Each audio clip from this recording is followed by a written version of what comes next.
Reporting on the games you love by people who love to game. The MMO Reporter Network. What is up, awesome, happy Hearthstone fam? This is Andrew. I'm sitting here editing with my daughter Lucy, so if you hear any goo goo gagas, that's not me. That's actually her. Just wanting to make her podcast debut, you know? Can you blame her? And I just wanted to issue a real quick apology for the audio quality of this show. This being our very first review episode, I grossly underestimate... Oh man, you really want to say something. Do you want to tell them about the bitrate? Tell them about the bitrate.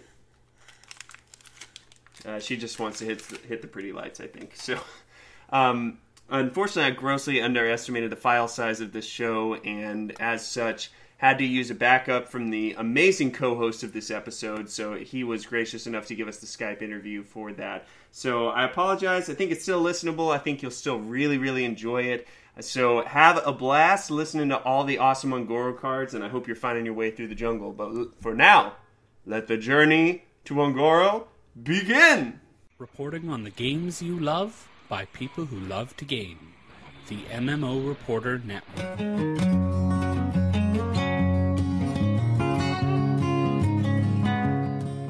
You, my friend, are listening to The Happy Hearthstone. This show is brought to you by Doghouse Systems, who make some of the best gaming PCs on the planet. If you want all the benefits of building your own computer but have no clue where to start, go ahead and let our friends take care of you. Check them out at doghousesystems.com and use the code MMO Reporter for a free 128 gigabyte solid-state drive upgrade. And by Audible, the best audiobook program in existence. If you have any kind of commute or just wish you read more, I promise you this, Audible is the solution. Go to audibletrial.com/MMO Reporter to download a free audiobook today. Hello and welcome to episode 90 of the Happy Hearthstone podcast, the longest running Hearthstone podcast in the history of space and time and cards. I'm your host, Andrew Brown, and this week we are finally getting into Ungoro. That's right. The night is upon us, the jungle is creeping in, and it's time to finally go through this big old stack of cards that we've got, talk about the highs and the lows. Oh man, these are the episodes I always waited for when I was listening to the show, so I hope you're as jacked up as I am, because it's going to be a great time today.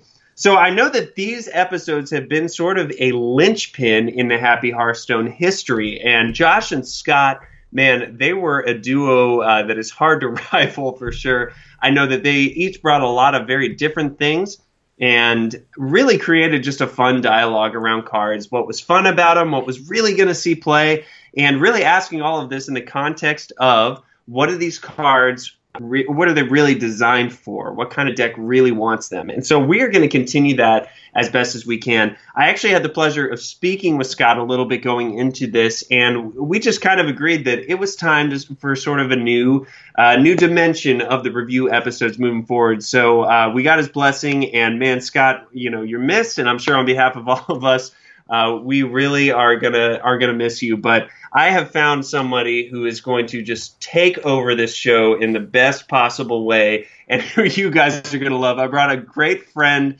Steve, here onto the show. And Steve, we're psyched to have you here. I am so excited. I've been holding in all my thoughts about dinosaurs and turtles and murlocs for like 2 weeks, waiting for this. So I am super psyched to get into this. And as we've been talking going into this episode, I can vouch for you on that you've been like withholding from Twitter, withholding from Discord. Yeah. Like you've really got just an over-brimming vat of knowledge that you're ready to drop on us. Yeah, I had to, I couldn't resist doing math in Discord the other day, but I've been holding back a lot of my opinions for a lot of this stuff, so... Well, I am about to explode, so we need to get into it as soon as possible. We do, and so let's be sure we get through all of this. But man, first, I know a lot of our listeners don't know who you are yet, so would love for you to introduce yourself a little bit, how you got involved with Hearthstone, and what you're into. So my name is Steve Lubitz. I host a podcast over on Relay FM called Disruption, which came out of a video game podcast that we used to do called Isometric, so Disruption is kind of about technology and culture, and how technology changes our lives, sometimes for the better, sometimes for the worse. It's a show I do with Brianna Wu, who pretty much needs no introduction, and That's true. and Georgia Dow and Micah Sargent from iMore, and George is a psychologist as well, so we get into a lot of how technology affects our brains and how it affects how we live our lives and stuff like that, and we have a lot of fun too. So I got into I go by Wicked Good both on Twitter and my battle tag as well, and I got into Hearthstone around 2 years ago when they came out with the iPhone client. Like, I played it in beta a little bit, and then I think I logged in again when Naxxramas came out, because I had the first wing that they were giving out for free, and then that was pretty much the end of it. And I got into it pretty seriously once the iPhone client came out, and I could kind of take it around with me and mess around while I was out, and not have to be tied to my computer. Ironically, now that I will play without my deck trackers in front of me, but my little rectangular security blankets. But I played Magic a lot in high school. I found it right around like when the revised set was coming out, and I played it at I don't know whether I want to go so far to say competitively, but I played it pretty regularly through high school because my parents wouldn't buy me a Super Nintendo, so that was my way of getting back at them, basically. Oh, this $12 pack of cards is totally cheaper than a Super Nintendo. I'm gonna play something, gosh darn it. And then I got out of that in college, and I found Hearthstone, around when the iPhone client came out. And at first I was like, well, this is kind of like Magic for babies. I wasn't really interested in it. And then eventually I stuck with it, and and then things happened. So, but yeah, so I started out as a free-to-play player. I was a free-to-play player up until Old Gods, and now I put in my $50 as the pre-orders come out, and try to keep my demons at bay as far as buying into too many of the cards. But I think I've done a pretty good job. I do farm my gold pretty significantly, though. So sure. And if you get that pre-order and it kind of justifies that, okay, I don't need to sink any more money into the game because I did this up front to kind of get things going at least. Yeah, I mean, I figure that's a console game that I'm not going to play anyway because I don't have the time because I'm busy playing Hearthstone, so I may as well just put the money into the game that I would have spent, playing Zelda. I totally feel you. Man, back in the GameCube days, I would drop $50 or $60 on a game fast. Oh yeah, yeah. I've had a GameFly subscription going on like 12 years now, just to try to keep my costs in line. So that's even smarter to actually get all of your fill in and everything. Yeah. So tell me, like, what keeps you coming back to Hearthstone? What do you really enjoy about it now? I know you had a little bit of background with CCGs, it sounds like, but why do you enjoy the game? It has a lot of layers to it that are not immediately obvious, and I am much more of a control player than an aggro player. Like, I've been playing aggro shaman lately because I had to, but that's not the way I want to play. Necessary evil. Yeah, like, I would much rather, play something like I wish I had Kun, because I would be playing that Aviana Kun deck like 24/7 but I can't bring myself to craft Aviana and Kun with everything else coming around. But it's just like, there's so, once I start getting into it, and there's just so many different ways to go about things, and so many little decisions that are non-obvious until you start playing more, until you start like watching the pros. Like, I spent so much time watching the Trinity series because that was fascinating to me. Like, listening to 3 pros talk about every turn and agree on a play and all the thought processes that were going in and what they're playing around and why this play isn't great in this situation because they could have that card, and like that next level of thinking. I'm not there. I try to be. I've gotten a lot better over time. But I also do business intelligence at my day job. So that involves a lot of statistics in terms of like predictive analysis and just, determining numbers on the fly and stuff like that. So it's kind of been a symbiotic relationship over the past year, where all the stuff I'm learning about statistics for work feeds into Hearthstone. All the stuff that I'm learning in Hearthstone in terms of trying to min-max my plays helps me when I'm seeing similar things at work. So it's kind of just everything kind of falls together in a pretty cool way. Though I still haven't really used Hearthstone to break out into a statistics problem at work, which I think would probably scare my coworkers, but you know, what are you going to do? So it would also complete the circle of life. So yes. I think that really needs to be your focus from going here. Yeah.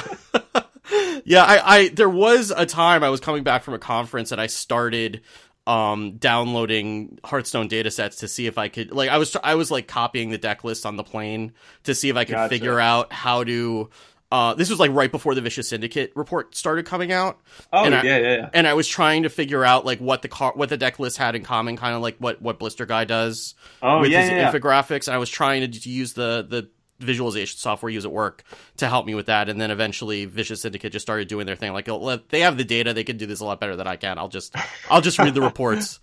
Leave it to them. That's great. Yeah. And Steve and I met through Villains Chosen, actually, because you're still one of the Discord admins over there, right? I am, yeah. And you know, your podcasts, both past and present, have been a big part of why I've been able to grow the way I am, like providing communities for, like, being able to talk through things as I am known to do at great length. You do that very well. But also kind of, you know, bouncing ideas off of each other and kind of, you know, sharing resources and learning ways to improve at the game. So I'm pretty sure I would not be as good of a player if it was not for the work that you've been doing. So, well, that's humbling, man. Because it's certainly, like, when I was trying to think through, man, who would be someone good to bring on for the review episodes, I was thinking through, man, I need somebody who's a little bit more data based than I am, because I kind of feel my way through cards a little too often.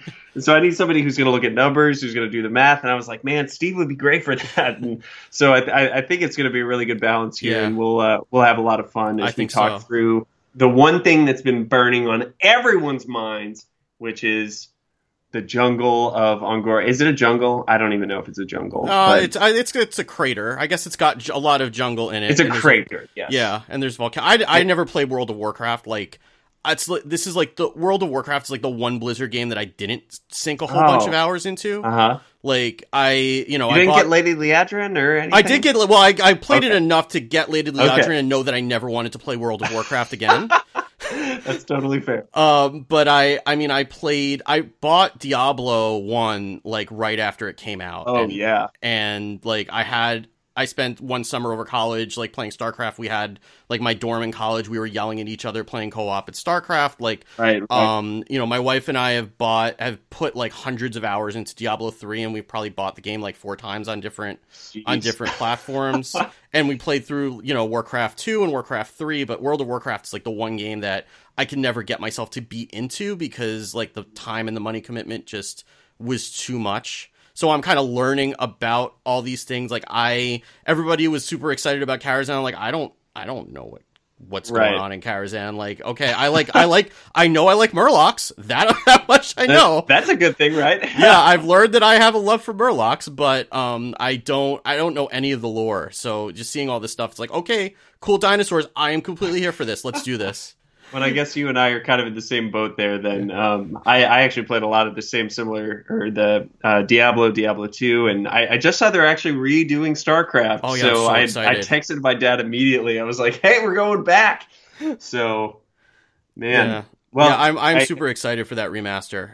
That is going to. I mean, like, I actually went and they finally fixed like Warcraft 3 for the Mac, which was broken for like 5 years. And I got my daughter, who's going to be 10, and I'm like, here, we're going to play this, because she plays Hearthstone a little bit. She's like, oh, that's Jaina. I know her. Like, I know who she is. That's Jaina before she was angry. There we go. Okay. I will say that it's fun, even if it's kind of light, to just see a little bit of the lore or just context for who they are, other than a hero who deals 1 damage every time you have 2 mana left over or something like that. But like you said earlier, Steve, we got to get through all this stuff. Yeah. We got to talk about some cards, but we're never going to start an episode without talking about why we're happy. But I want to kind of take a sidestep really briefly, because the hard thing about doing podcasts sometimes is knowing where the line is for your real life and your podcast life, right? everyone who's on a show or something, you sort of have a personality, you have stuff you do. And you know this from, Days on Villains Chosen, but we always tried over there to just kind of be ourselves as best as we can. And I really want to keep that going as best as I can, because I feel like Josh always did that over here as well. And right now I'm going through actually a pretty difficult, different part of life. I'm going through a really big job transition, which if you've ever been through something like that, you know that there's some degree of good along with hard. I've decided to leave the place I've been working for the past couple of years, and actually the reason why my wife and I moved from Colorado to Oklahoma. So big life choices there to come out here, and also a big choice to really step away. And it's hard because I'm definitely a people person. I'm going to have to, leave some people who I've loved working with, being with. But we really know that this is the right transition for us. So even though it's a downer of a situation, the truth is that why I'm happy really is the good stuff that's coming out of this, which is that for right now, my wife is actually going to finish up her semester working at school, and I'll get to be a stay-at-home dad for a couple months. So I realize this is probably the only time in my life I'll really get a chance to just completely be at home with my daughter and just love on her, take care of her, and all of that. And as we're finishing up kind of that time period, we'll end up moving to Colorado is our plan right now, move back. That's kind of home for my wife and where a lot of her family and our friends are. So we'll go back there. Right now I'm looking into schooling, possibly going to get a degree in counseling, and also, work for that transition as well, because that's a big transition too. But so there's a lot of great stuff coming ahead, but it's kind of a bittersweet time, So yeah, that's kind of the context for what's going on and good stuff that's happening too. Yeah, I've got 3, and my oldest is going to be 10, and we have twins Right. who are going to be 8 in a couple I didn't months. realize you had twins. Yeah, Wow. yeah. That's why my wife goes by Handsful Mama, because she's every time you'd see, anytime we would be out, especially with the double stroll, like, oh, you have your hands full. It was like there was a script you could read off of from whatever anybody Literally would, that is, and it's still, she informs me, it's still that happens. And Nice. but I just turned around, and like my oldest is yelling at Hearthstone next to me, and like I don't know where the time went. So yeah, if you have the ability, even though it's obviously not under the maybe you wouldn't have necessarily chosen to do it that way if things Absolutely, were different. yeah. But if you can look for the best of that and get that time while you can, those are Yeah. memories you're never gonna, those memories are priceless, more so than anything else. Mhm. So I appreciate that. Yeah. I definitely have never heard someone say, man, I just wish they would have grown up faster. You know? Yeah. So I think even if it's not what I would choose, being able to slow down a little bit and just be with her, be with my wife, Yeah. it's going to be a really good time, I think. And I know that this isn't why you do stuff like this, but the timing works out pretty well that I'm hanging out at home when Angoro comes out. Yeah. So I'm gonna be trying all of the new cars. and she's That's still like at the age where she naps, right? So you have like Oh, absolutely. uninterrupted time to ladder. it. Yes, You have no absolutely. excuses to not get to Legend this month. Like you. And if she gets a little sick and takes a little extra nap, Yeah. every now and then. But that's me, man. Steve, I want to hear why you're happy, because I know that this has been a very significant month for you in the Hearthstone realm. Yeah, so like I said, I've been playing seriously for 2 years, and I finally hit Legend for the first time last week, and Woo! and it's funny because when we first started talking about me coming on the show, it was when I was in the middle of a run where I got up to rank 1, and that was about as far as I got. And then we were talking, if I got to Legend, we'd be talking about what that, we were thinking about talking about like tips to Right. get to Legend, or what that climb was like. And then that didn't happen, and I was like, well, maybe we could talk about how not to get to Legend. But, That's a show idea. yeah, but it was the last month, there was a group of people over at the Vellens Discord that started up a channel called This Time Legend, and Ridiculous Hat from Coin Conceit and Blister Guy from Walk to Work, who have been multiple Legend players, have been in there, who are pretty much like the best mentors that you could ask for. Absolutely. And the floor did help, but the floor didn't really help as much as you would think that it did. Just because you end up with kind of the dumpster Legend effect in rank 5, where you just can't predict what people are going to be playing against, and you're playing against these ridiculous decks that you're not teched against. And it kind of takes you some time to get that escape velocity to get out of the floor rank so that you can start playing against meta decks again. I think I played something like 300 games at rank 5 before I really started the climb. It was ridiculous. But I finally like swallowed my pride, stopped trying to play Dragon Priests, and said, you know what? I'm going to play Pirate Warrior. I'm going to suck it up. I'm going to do it. And then Pirate Warrior got me to rank 3. And then all of a sudden the meta started changing, and that aggro shaman list with the double Hammer of Twilight came out. Like, fine. Right. Let's do it. I hate playing aggro shaman with a passion, but I will do what I need to do. And my wife is amazing because she was like so supportive. Like, I would get a little frustrated, like, no, just, you can do it. We're gonna clear out some time. We're gonna get you to legend. And she was like so amazing, because it is a lot of time that you end up spending just beating your head against the wall. But I think that it's also entertaining for her watching me play at a high level and being good at something too. So, but I went to Sunday, the Sunday before the end of the month. I did my first push. I got up to the final boss, and I was on like this ridiculous streak. I went from I was at rank 3 on Sunday morning, and I was up at the final boss by like lunchtime. Wow. And I get up to the final boss, and it's a Dumpster Legend player playing Patron Warrior, of all things. Ooh. And that did not go well. For you or for them? For me. Oh, wow. Jeez. And then I ended up dropping all the way back down to like 2 and 4 stars or something like that. And then I just kind of... I decided to call it a day. My oldest and I were home alone because the others were at a birthday party. I said, you know what, let's just play Zelda for a little bit. I'm not gonna force it and tank myself all the way back down to 5. Right. And then the next night I kind of kept myself around there. And then the next night I just tried it again, and I got on a good streak, and I ended up playing against another aggro shaman at the final boss, and I pushed through it. So I'm really like. It's funny because I've been saying for a long time, like, I could get to legend if I, had the time. Right. And that's the kind of thing that sometimes you say to yourself to make yourself feel better. Yeah, I know that. And I didn't know if that was really what it was or if I really did have the skill, but it's just like having that card back even just the once and knowing that I'm good enough to do it if I like really focus on it.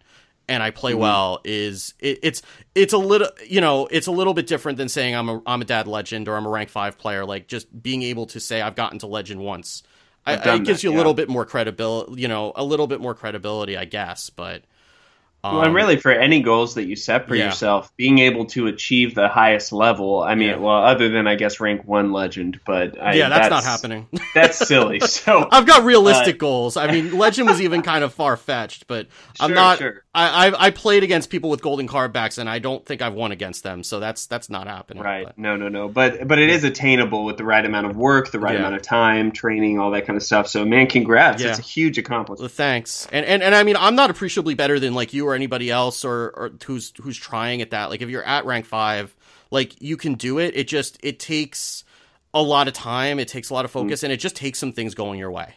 Absolutely. And like, there are some games that could have gone very differently, and I would have been, stuck in the mud, just the same. Like, there was one game that I played against like this Aviana Kun druid where they had removal for everything. And eventually they ended up dropping a Malygos that stuck for like 4 turns. And I wasn't killing a Malygos with a aggro shaman. No, you can't. But it was just like, I looked at it like, well, I think they've used up all their burn. I'm just going to hope that there's nothing left to surprise me. I just kept at it, and eventually I worked through it. But it's just, you just need some luck to go along with it, and just kind of just keep playing, and eventually you get there. Absolutely. It's more of a grind than anything, but you do have to be able to read the meta correctly and what you're coming up against and what you know, and be able to take the correct risks, like you just said, with aggro shaman going up against stuff. So and just manage yourself mentally. Like, it was more like keeping my emotions in check towards that final push than like anything else. Like I was actually like having a conversation with myself during the second final boss. Like, they have everything. They're gonna win. No, they're not. Shut up. You're fine. Just focus on the game. I was literally like in my head doing that, and like just being able to just manage that and stay calm is like more important than your skill at that point. Because if you're at rank 5, you probably can get to legend. It's just a lot of things that are outside the actual skill of the game that will that you need to overcome too. But and that was a lot of the recommendations that Blister Guy and Ridiculous Hat were giving people, because I was hanging out in there too, and man, really good to know just how to play the game mentally. It's not just knowing the strategy of it, but also knowing how do I talk to myself, how do I encourage myself when I'm feeling discouraged, all that kind of stuff. Yeah, and it made me feel better when Blister Guy was talking about his climb, and he's like, the nerves were getting to him too, and he was feeling like his heart in his throat. And I'm like, that you feel like that every single time. I don't know if I could do that. if my heart could take that again. Like, sure. But so I'm really happy about that. I'm also happy that my stuff from the Blizzard Gear Store clearance sale came today. So nice. I have 2 adorable Murlocs sitting on my desk that I'm recording from, looking down at me. So they're watching over you, Steve. They are watching over us. They are as excited for the Shaman Quest as we are. So. That's awesome. Well, we do need to get to those. We want to breeze through some quick news. The big news, obviously, is the Journey to Un'Goro is launching this Thursday, April 6th. Or if you're listening to this past Thursday, April 6th, it's out. And if you haven't gotten your pre-order in yet, you really want to do that. I mean, $50 to be able to get packs cheaper than they are. I mean, there's just not a better deal than that, so go for it. And like I said, I'm probably going to be streaming, or I'm going to have a little bit more freedom, so I'll probably be streaming some Serious Hearthstone coming up. So be sure to follow twitch.tv/MMO Reporter, and I'll be updating my Twitter, of course, whenever that stuff happens. So, I mean, the world's just going to go crazy on Thursday, basically. It's the Wild Wild West out there because everyone's trying stuff, and oh gosh. Those first 2 weeks are like the most fun when there's just like a new deck list every day, and it's just like it's like Christmas. It really is. And you have to make sure to log in on Wednesday, April 5th to make sure to get your golden Volcanosaur. That's one of the login rewards too if you're listening by then. Yes, he looks really pretty. I don't know if he'll actually see play, but we'll get to that later. So the other thing real quick, Steve, you want to tell us about the Fireside update that Blizzard released? Yeah, they had a video come out with one of the game designers, Pat Nagel, no relation. No, I think they actually did name Nat Pagel after him. It must have. Yeah. With just some updates that they're doing for Fireside Gatherings, which are in-person Hearthstone meetups and small tournaments, and that's usually where the lead up to the HT prelims are as well. And so they're going to have location detection, so they're going to know when you're actually at a Fireside Gathering and be able to do some small changes to the client to make that a little bit special. There's like a tool that innkeepers can have a banner. They can name their Fireside. There's going to be a special Tavern Brawl that's specific to just being able to unlock at Fireside Gatherings. Cool. And they're going to be rolling some more tools out as time goes on. So that's really good. Hopefully they're going to actually put in some ability to lock in decks for tournaments, which will be as one of those tools eventually, because I know that's one of the things that innkeepers have a lot of trouble with when they're trying to manage a tournament. But we'll start small and work our way up, I guess. Absolutely. I think that's what they've done. I mean, they rolled out Fireside Gatherings as just an idea to get people together, and man, they've taken off in a lot of markets. I haven't been to one personally, but everything I've seen online and talked with some of the guys at Hero Power who, are innkeepers, and man, it's a really big cult following where you really have a great chance to connect with some cool people in town who have similar passions and have fun together, really, is the heart of it. So yeah, I wish that the nearest one wasn't like a state away, or I might go down there for one Saturday. But it sounds like if you have it available to you, you should definitely go check one out. It sounds like a lot of fun. And I think you can go to firesidegatherings.com to check out listings in your area. We'll be sure to link it in the show notes so that you have it there. But man, that's about all I can stand for not talking about Un'Goro cards. So we've waited too long for dinosaurs. We need to get some dinosaurs. Or there's some kind of joke about how they waited too long prehistorically or something, thousands of millennia. I don't know. The audience will be extinct from anticipation if we don't get started soon. That's pretty good. Yay, dad jokes. Okay.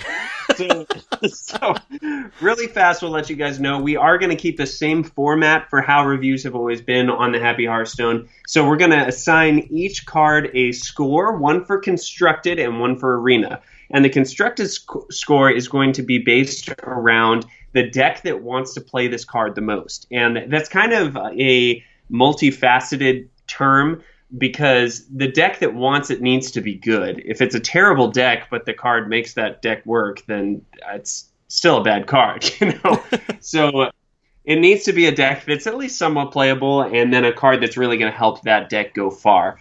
And then for Arena, well, it's just got to be a card that you want to draft in Arena. So that's how we'll go. The scores will be on a scale of 1 to 5, with 1 being underpowered, but it could work out, and 5 being that it's so good you always have to play it. And of course, we'll save a 0 for the poison seeds of the bunch or whatnot. I don't really know that poison seeds is a 0 in my book. I always thought it got a worse rap than that card was clutch for like 2 weeks at the end of the pre-standard when they were putting out that mill druid that used it with Really?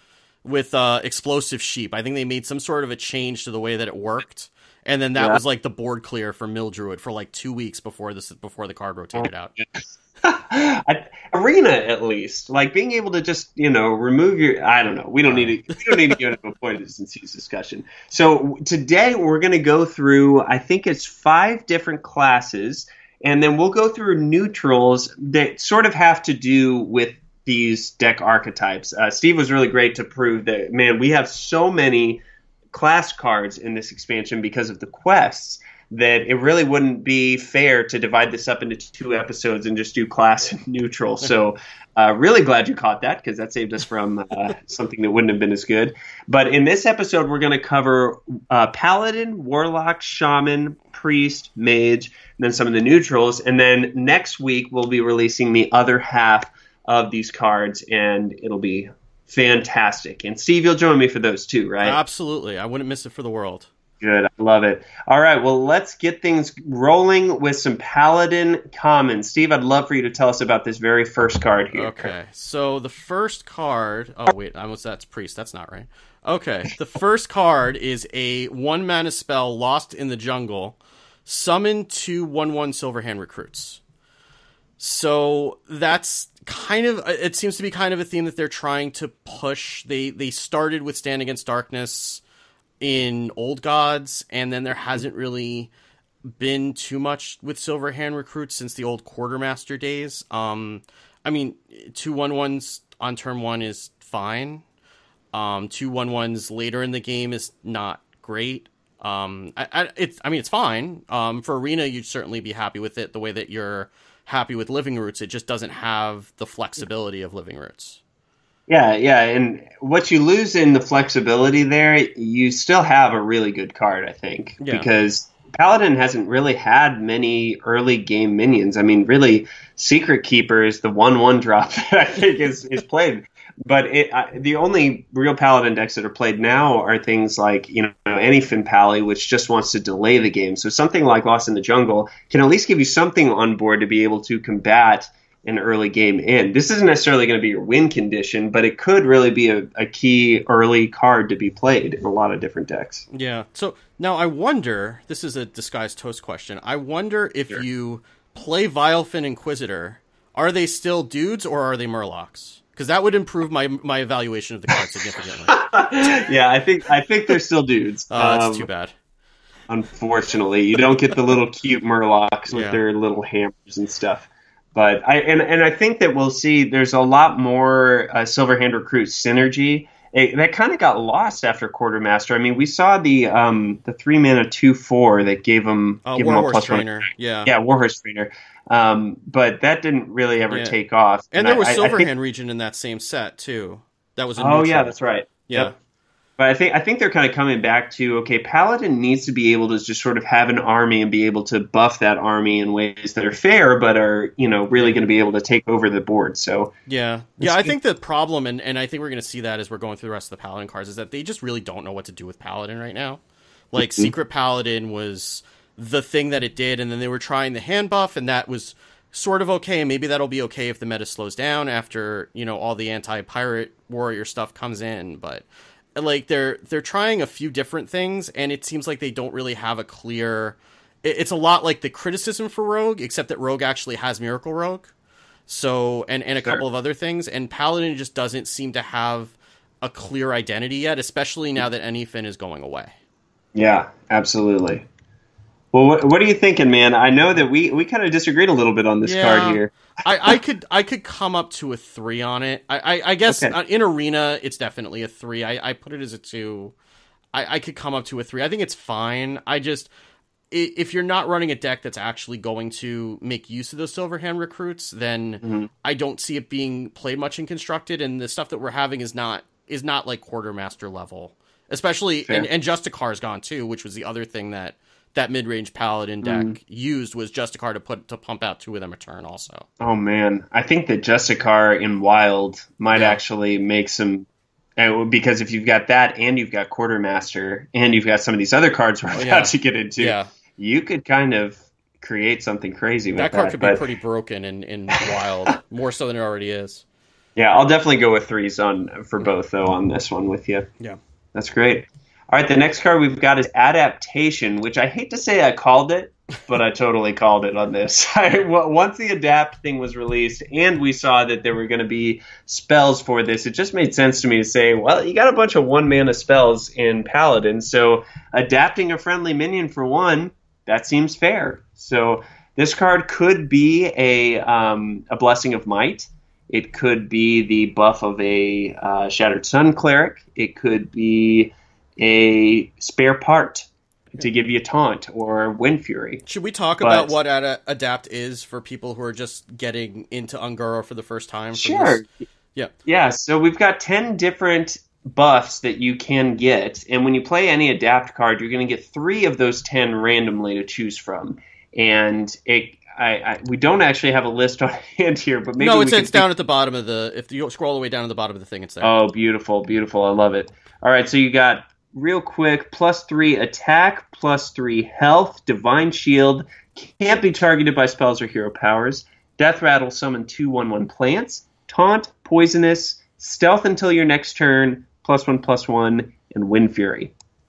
So there's some standouts in there, especially stuff like stealth or wind fury that could really make a minion pretty good if it's got a decent health, but really, I don't think there's anything... Poisonous, too, is not to be underestimated, because there's not really a lot of hard removal in this set, and there are a lot of big things. And so if you stick a minion and then you play this on it next turn, you get Poisonous, that basically acts as a hard removal, especially if you happen to get it on like a Silverhand Recruit or something like that.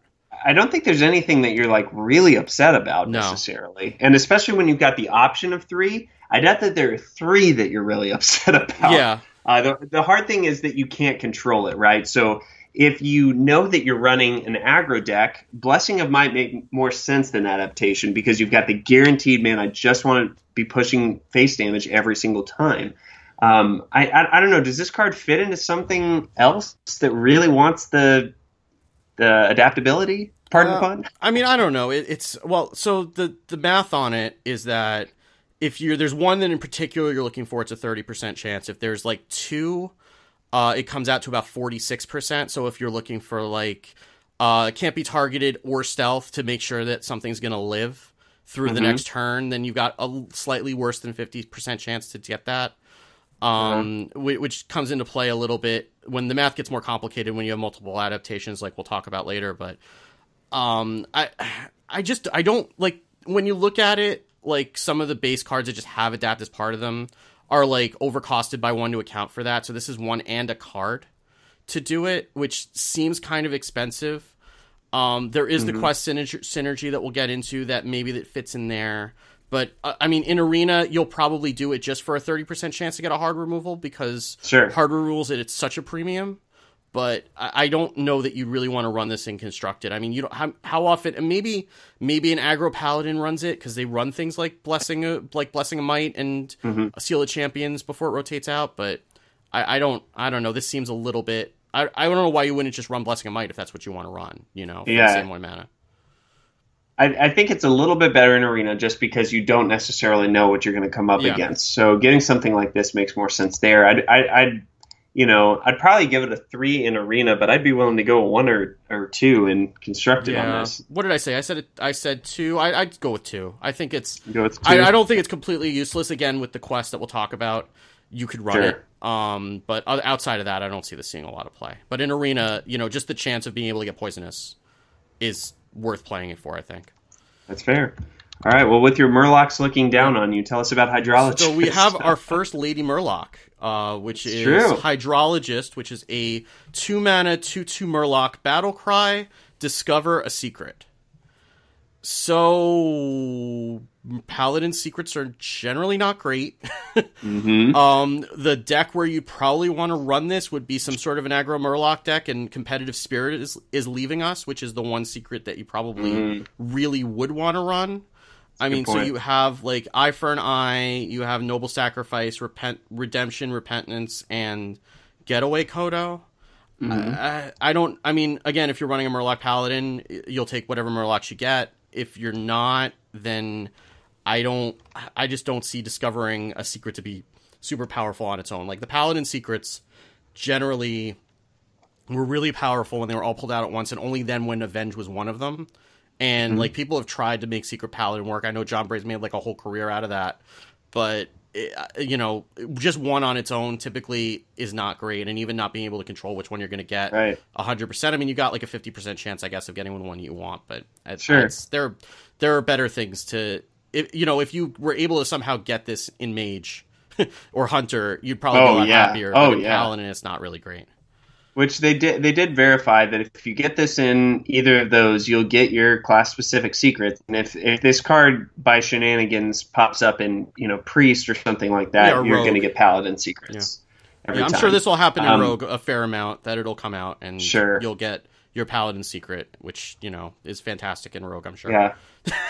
I mean, that's true. When I first saw this, I thought of Dark Peddler because that's 2 mana Battlecry Discover 1 cost card, which all your secrets are 1 cost, but like you said, they're pretty low impact.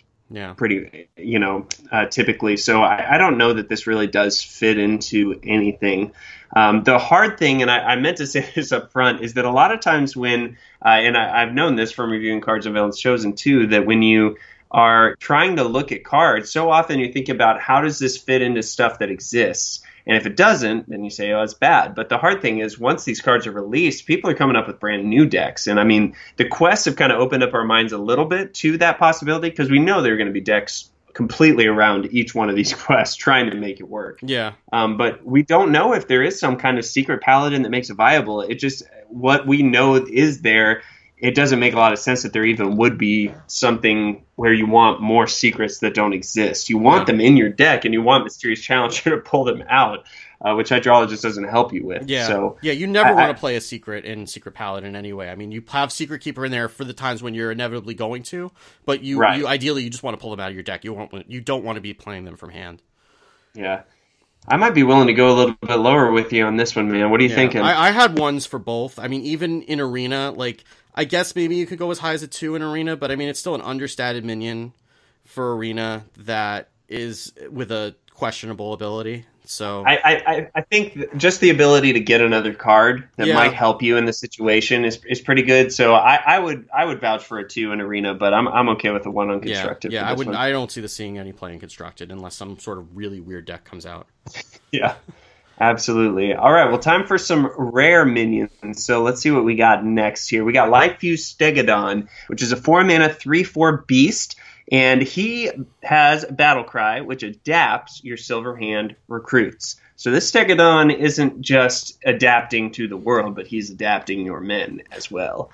And this is a pretty cool effect. I mean, we've got the exact same stats as the Keeper of Uldamon, which sets a minion's health and attack to 3, except this can affect a lot of different guys and is going to buff them definitely in some way, which, I don't know. That's pretty powerful, man. Yeah, I mean, like we said, like Midrange Paladin, Quartermaster was the finisher for that deck, and it would come. Quartermaster was a card, I think it was a 5-mana 2/5, if I remember correctly, that would give all your Silverhand recruits +2/+2 when you hit the battlefield. Right. And so for that, then if you get 3 or 4 on the board, you all of a sudden they stuck for a turn, and then you throw that down, then that's a win condition. This could be, again, it's a little bit less controllable because you might not get one of the damage ones. Like ideally you'd want to have a bunch of aboard and give them all +3 attack and then smash face.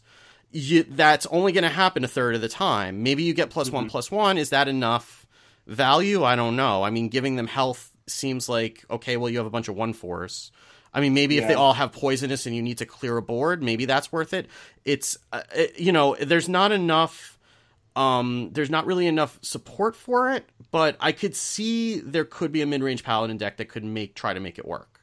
I think the key is obviously having Silverhand recruits on board, right? I mean, the worst case scenario on turn 6 that you use your hero power and play this, that doesn't really help you. Maybe if he adapted himself on top of that would be okay. But really, you want to at least play Lost in the Jungle, get a couple of them out there, or really even Stand Against Darkness might have a place. Yeah, that's a 9-mana combo. That's not terrible. Right.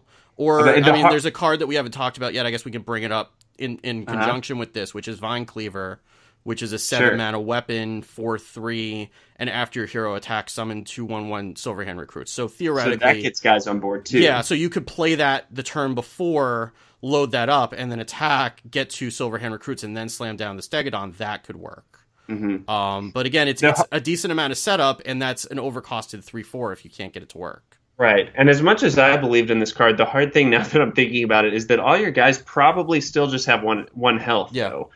Unless you go with the +1/+1 or the +3 health, and I don't know that you want the +3 health because a bunch of 1/3 minions doesn't do much. If Sir Finlay Murgleton is evidence of that. Yeah, and Maelstrom Portal is still a card, and Arcane Explosion is still a card, and Swipe is still a card, and so there's a lot of ways to just clear that up. I mean, the +3 the +2 health in addition to the +2 attack from Quartermaster was really what made it difficult because having a board full of 3/3s. That was a little bit harder to clear. There are a lot of ways to clear a bunch of 1-attack minion or 1-health minions. Mm-hmm. Yeah. I think you just need more tools like this, and who knows? Maybe this could be. I keep wondering what's in the next set. I don't want to get too ahead of myself here, but some of these, that they're setting up for things in the future, and I think that if they keep with the Silverhand recruits theme, we could see some really good stuff come out of that. So. Maybe right now this card's a 3 in constructed and I don't know. Yeah, I said 2 for both of them. I think I could go up to a 3 and I don't know if it's going to see play regularly. That's why I said it 2 because I just feel like it feels like it's where Darkshire Librarian was when Old Gods came out. Mm-hmm. That it just needed like one more thing. And then that one more thing was, or 2 more things, which were Malkazar's Imp and Silverware Golem, and all of a sudden you're off to the races. And this feels like it needs like 1 or 2 more cards, and then it's going to be powerful. For right now, I don't think it's going to be played, though. Yeah, I'm okay with 2s on both. I believe in this card. It just may not be the right time for it. So let's go ahead and hit Vine Cleaver since you talked about it already. I mean... It's a powerful weapon. We haven't seen a 4-attack, 3 health, or 3 durability weapon before. Yeah, I mean, you're paying Gorehowl prices for it, so that's the question: is it worth Gorehowl? I don't know if it's worth paying the same as for Gorehowl. I mean, that's a whole turn to basically do the same thing that you can do with the True Silver. I mean, you could do it one more time and then leave 2 pretty weak bodies behind. Again, if you're going all in on the adapt game plan, or maybe you're running a deck that has a lot of buff cards and you just need dudes on the board to be able to target them with it, then I could see you running this. There are probably some decks that will make use of it, and there's something to be said for just having minions on board. Even like a Defender of Argus can make use of them. Sure, it just 7 mana seems it's really pricey. I mean, when you think about what you're getting out of it, you're getting 12 damage in 6 1/1 bodies, which that's quite a bit of stuff. It feels bad to pay 7 mana and then deal 4 damage for it. Really, you're investing in your future turns. This is almost I can't think of a card that does that, but we've got several of them where you pay something up front. It's almost a reverse overload kind of. It's kind of like Hammer of Twilight if you think about it, where where it leaves a body behind when it breaks. But that's 5 mana for a 4/2, and this is 7 for a 4/3. Is the extra 2 mana worth the one more swing at it when you're probably, at least for the short term, still going to have a lot of weapon hate in the meta, at least until Pirate Warrior goes away for good. So that's a lot of mana to invest when there's still going to be a lot of weapon hate running around. Yeah. Now, I'm surprised you went so low on Arena for this, because typically weapons are really highly sought after. Yeah, you know what? I should have... I was salty. You were salty. I think, totally fair. I think that you could go up to... Yeah, I don't know if I would go as far as a 4. I could see a 4. I could see this being useful, because, I mean, again... Now that I'm thinking about it again and we're talking about it, like a 4-attack weapon you get to swing with 3 times that leaves bodies behind in Arena is pretty valuable. So I can come around to your point of view on that. So we'll go 2 and constructed 4 in Arena? Yeah, I can go with that, okay. Yeah. All right, I like it. All right, what's our last rare here? Spike Ridge Steed is the last one. And I think it's your turn because I ended up stealing Vine Cleaver from you. Oh, well, that's fair. Okay. Well, I got it then. Spike Ridge Steed, and this is a pretty cool card, too. Yeah. It's a spell, and it reads, give a minion +2, +6, and taunt, and when it dies, summon a Stegodon. And a Stegodon is another minion that we'll talk about at some point, but it's a 4-mana 2/6 with taunt. So it's actually a collectible card in the set also. Right. Yeah. So you're essentially getting 2 2/6 minions with taunt, but this spell initiates the first half of that on top of a minion, which I don't know, man. Even if it's just on a Silverhand Knight, I feel like I'm pretty happy with that. A 3/7 taunt is fine. For 6 mana, I mean, it's not great. You'd rather put it on pretty much anything else. But even then, like, you know, that's still a decent amount of value. I mean, you're basically getting 2 2/6 taunts for 6 mana, and one of them we know costs 4. So you just have to have a minion to play it on, and this is in a class where you can generate minions at will. So I think this is fine. I don't see why you wouldn't run this again in the quest that we keep referencing that we still haven't talked about yet. This would be an auto include in other decks. I guess it's a matter of what Paladin is really going to be doing outside of the quest, which it doesn't really seem clear what it's going to be doing. So maybe it is really just the quest that's going to have it happening, because this seems like if it's aggro Paladin, it's too slow. 6 mana to buff a minion and mostly buff its health and not its attack is way too slow. Yeah, but in any sort of a mid-range Paladin deck, this is perfectly fine, I think. I mean, especially, you could throw this down on turn 10 along with Life Fuse Stegodon and just have like a super Dino Silverhand Recruit. Crazy, yeah. Yeah. And in Arena, this is a no-brainer. Like, this is value on top of value for Arena. This is absolutely like one of the best cards easily the best card for Paladin in a while. I don't know that I would go so far as to say it's Keeper of Oldemon good, but it's one of those cards that you will pick every single time it's offered to you in Arena, no question. Absolutely. And I keep thinking of that other really powerful minion that has taunt, and when it dies, you get a minion with taunt. What was that minion again? Do you remember? Budge Sloucher? Is that? I think that's close. We'll go with Budge Sloucher. But just with how standard that card was, I just can't see this card not doing some kind of work. It's a little bit slower because it requires that you have something on board, but especially with like Lost in the Jungle and some other stuff, I don't think you're gonna. And your hero power bare minimum. I mean, even on turn 8, this isn't awful. So you'll have minions to play it on. It'll get a target. And so are we talking a 4 or 5 on this then? Because I'm getting uber hyped for this, honestly. I think you could go so far as a 5 in Arena for sure. I think you could I think this is an auto pick in Arena. I think it's still a 3 in Constructed, just because it's really expensive for what it does, and outside of the quest, I don't know if this is necessarily going to see play. It could. I'm not sold. I could go as high as a 4 on it. Mm-hmm. I think I keep coming back to Blessing of Kings. Yeah, that's true. And how that's just so... we don't have a mid-range Pally right now, but I do think that it's going to come back with this expansion because of tools like this. So I'm gonna volley for a 4 on this one. Just I can go along with that. I think that this is going to bring back something that might be missing right now. So yeah.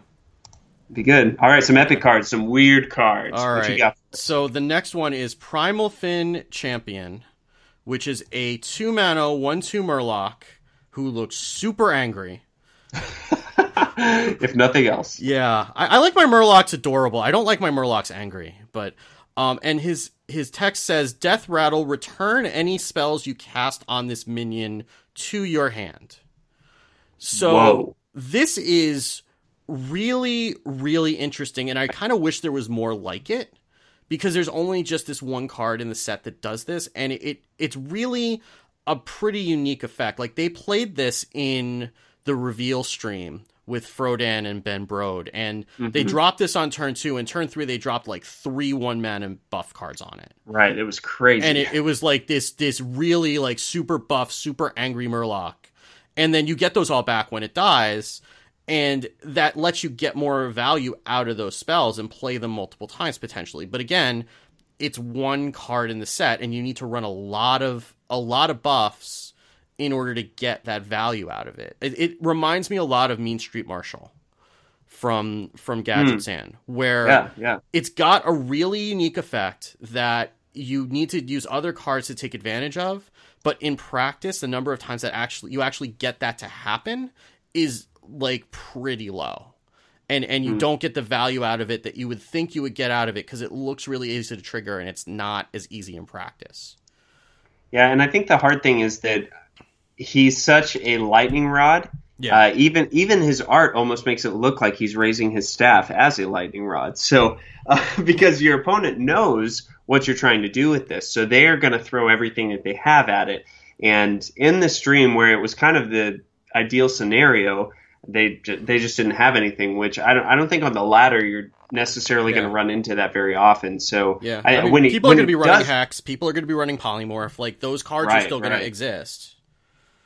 When he does work, he's going to do some great work, I think. I mean, this effect is pretty much a card draw effect. Yeah, which it's very different the way that it's worded and what it does.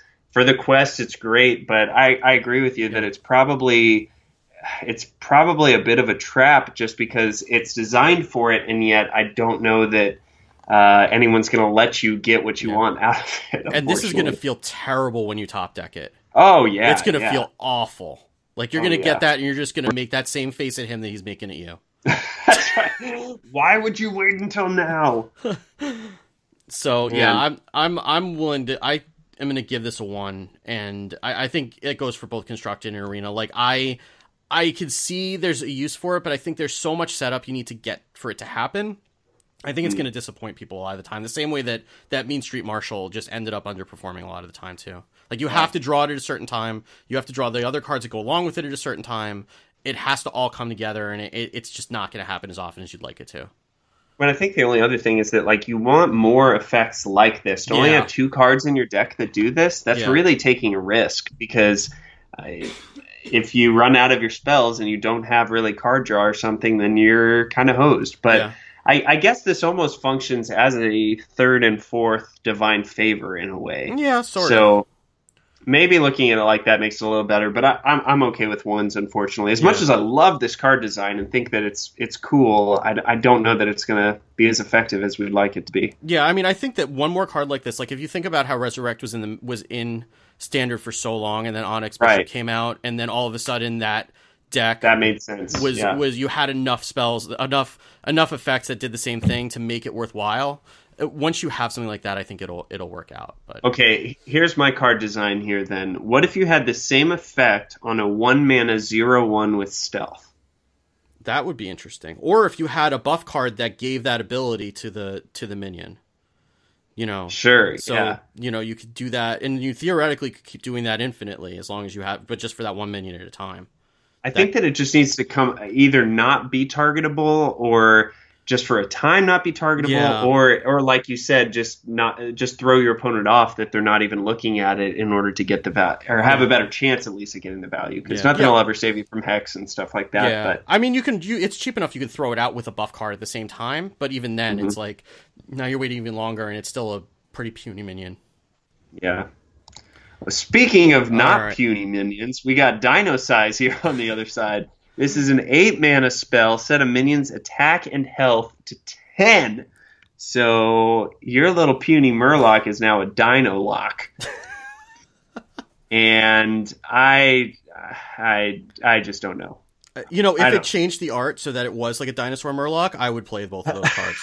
That would be pretty cool. I mean, this card can work with charge minions to just be a Pyroblast, right? Yeah. So if you put this on a Stone Tusk Boar or Bluegill Warrior, but the hard thing is you're not running Stone Tusk Boar for sure. And Bluegill Warrior, you could play a Paladin Murloc, but is this a win condition that you really need? I don't think so. I mean, I guess you just need to stick a minion, right? Like you just need to get something to stick on board, and then you do that, and it's a Pyroblast. Like it's not super hard to get one of the 1/1s to get ignored for a turn, so that you could do this. But there are better ways to do 10 damage.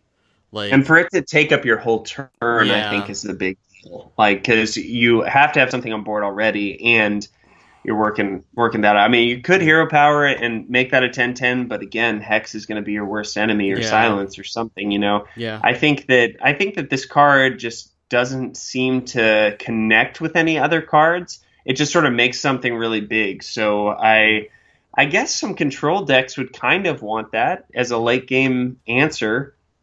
Maybe. I mean, in Arena you'll take it because what else are you going to be offered in the Epic slot, right? You're probably absolutely. You're probably going to get offered 2 other cards that are trash tier, and you'll just take it because it's a Pyroblast. This and Primal Fin? Yeah, I'll take DINOSAURS every time. In exactly. But I just in a constructed deck, I have a hard time even with the quest figuring out a way to get this to work. Like that's way too slow for the quest even.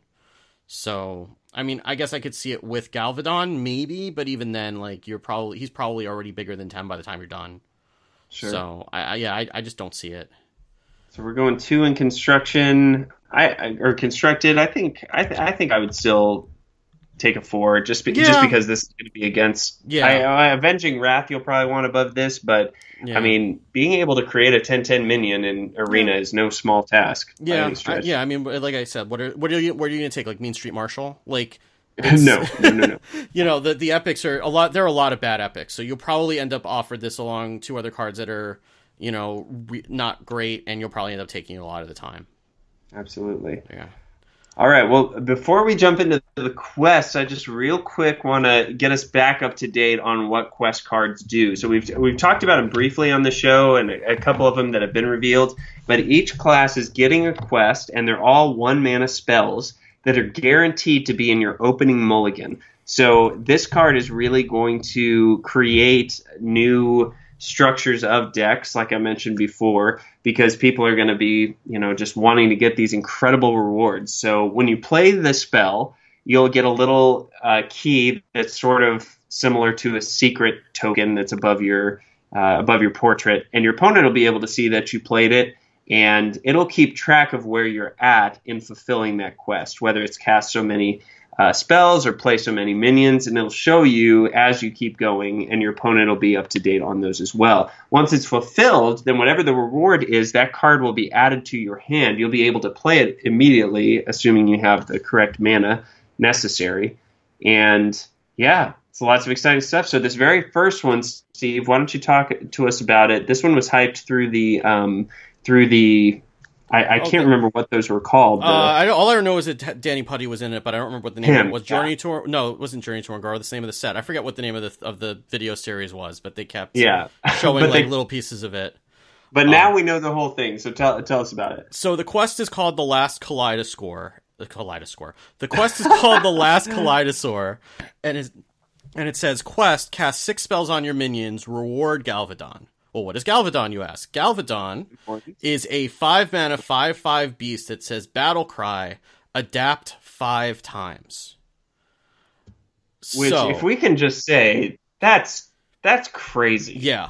Like, that looks really underwhelming when you first see it, because each one of the adaptations is like, it's okay. But when you're choosing 5 of them, and you can choose them repeatedly, like, you can build your own Sogoth the Slitherer if you want to. Yes, absolutely. Or, I mean, everyone talks about if you get Stealth once and Wind Fury once, then it doesn't matter the other stuff that you get. I mean, he's just unstoppable. Yeah, and you Dinosize him, and then you just hit face a bunch of times. But then it makes sense. And I mean, there's a lot of other things that you can do to him. I mean, you can just make him really big in Wind Fury. You can make him a giant taunt that can't be targeted.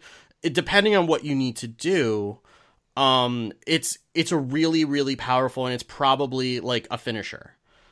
I don't think you're ever going to get to play him in a game because... And that's the big question with these quests is like the rewards are all powerful. Now, amount of how powerful they are is debatable, but the big question is, are you reasonably going to be able to get there? And then at that point in the game, is this what you need? Oh, Wonders of Ungoro. My wife has done the research for us while we're recording. Man, so saving me as usual once again. I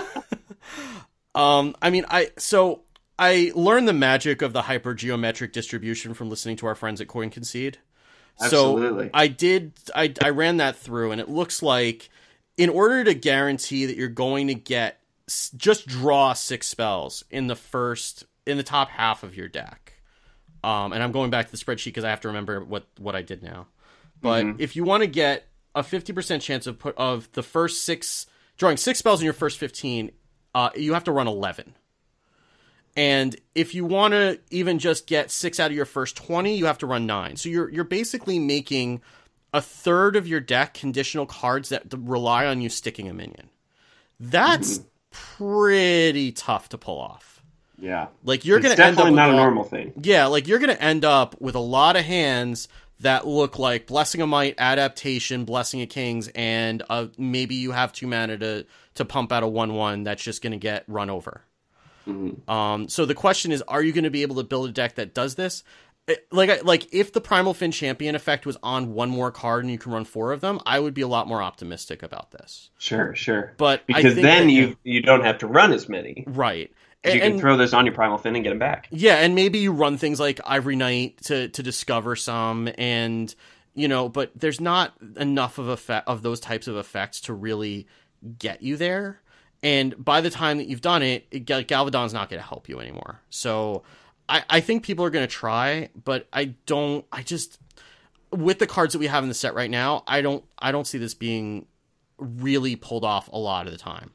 Yeah, and my hard thing is, as powerful as Galvadon is, if he doesn't work out for some reason, like your opponent throws up a taunt, or is able to hex him, or just take him out for any reason, then what's your win condition at that point? Yeah. Because Galvadon's so good on his own, but he's not a guarantee by any stretch. So it seems like the deck that you're trying to create around this just doesn't quite have the early game that makes sense, and it doesn't quite have the finishing that makes sense. So I don't think that's a deck you want to play. Yeah, I mean, if you look at the template for something like this, it's probably going to be Anyfin Paladin.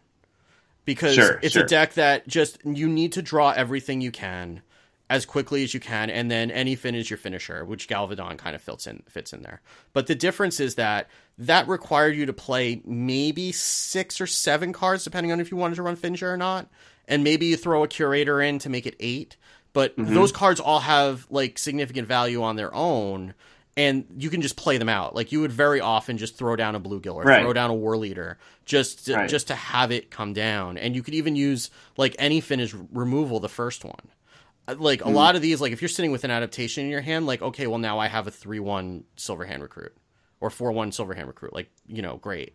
I think that's gonna be really tough. And even Anyfin had a really hard time like surviving to Anyfin a lot of the time. Like that's why you don't see it played right now. Yeah, I just don't know, man. I know you gave this a 1, I gave it a 2, but I'm even wanting to kind of go with you on a 1 on this one, unfortunately.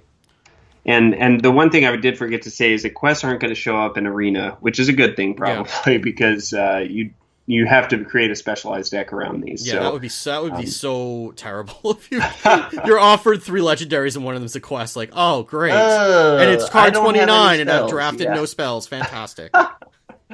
But we do have a really cool class legendary, because even though they made us a quest for each class, they also made a legendary minion also as well. So we got Sunkeeper Tareem here, which is a 6 mana, 3 attack, 7 health minion with taunt. And his battle cry reads, set all other minions' attack and health to 3. So this is a compilation of a bunch of different effects that we've seen before. His stats look like Eodric the Pure, because I think Eodric was a 7 mana 3/7. That sounds right, yeah. It set all your opponent's minions' attacks to 1. So this is around there, but he has taunt. And then he's got this Keeper of Uldamon effect that's not only going to affect one minion, but it's going to affect every other minion on your side of the board and your opponent's board as well. And at first, I didn't really like that because it seems actually, okay, this recalls Poison Seeds to me, where you're sort of equalizing the board kind of, which doesn't really seem to me to be something that you want to do necessarily. But the reason I got a little bit more hyped about this is that somebody I heard compared it to Quartermaster. Yeah, which I think I put that in my notes when we were talking about this. Well, then I will give that to you for sure. Yeah. because that ideal all of a sudden gets me a lot more excited because your opponent is probably playing some bigger minions at a later point in the game. And if you're able to even throw out a Lost in the Jungle or Hero Power or something and get just an extra 3/3 on board, that's pretty good. Yeah, and I mean, I guess the dream is that you drop this and then you drop Life Feud Stegodon right behind it. And then you have your 3/3 Silverhand recruits that all get like superpowers and then just go charging through the jungle. I mean, the reason that it's better than Eadric is that it can be used offensively.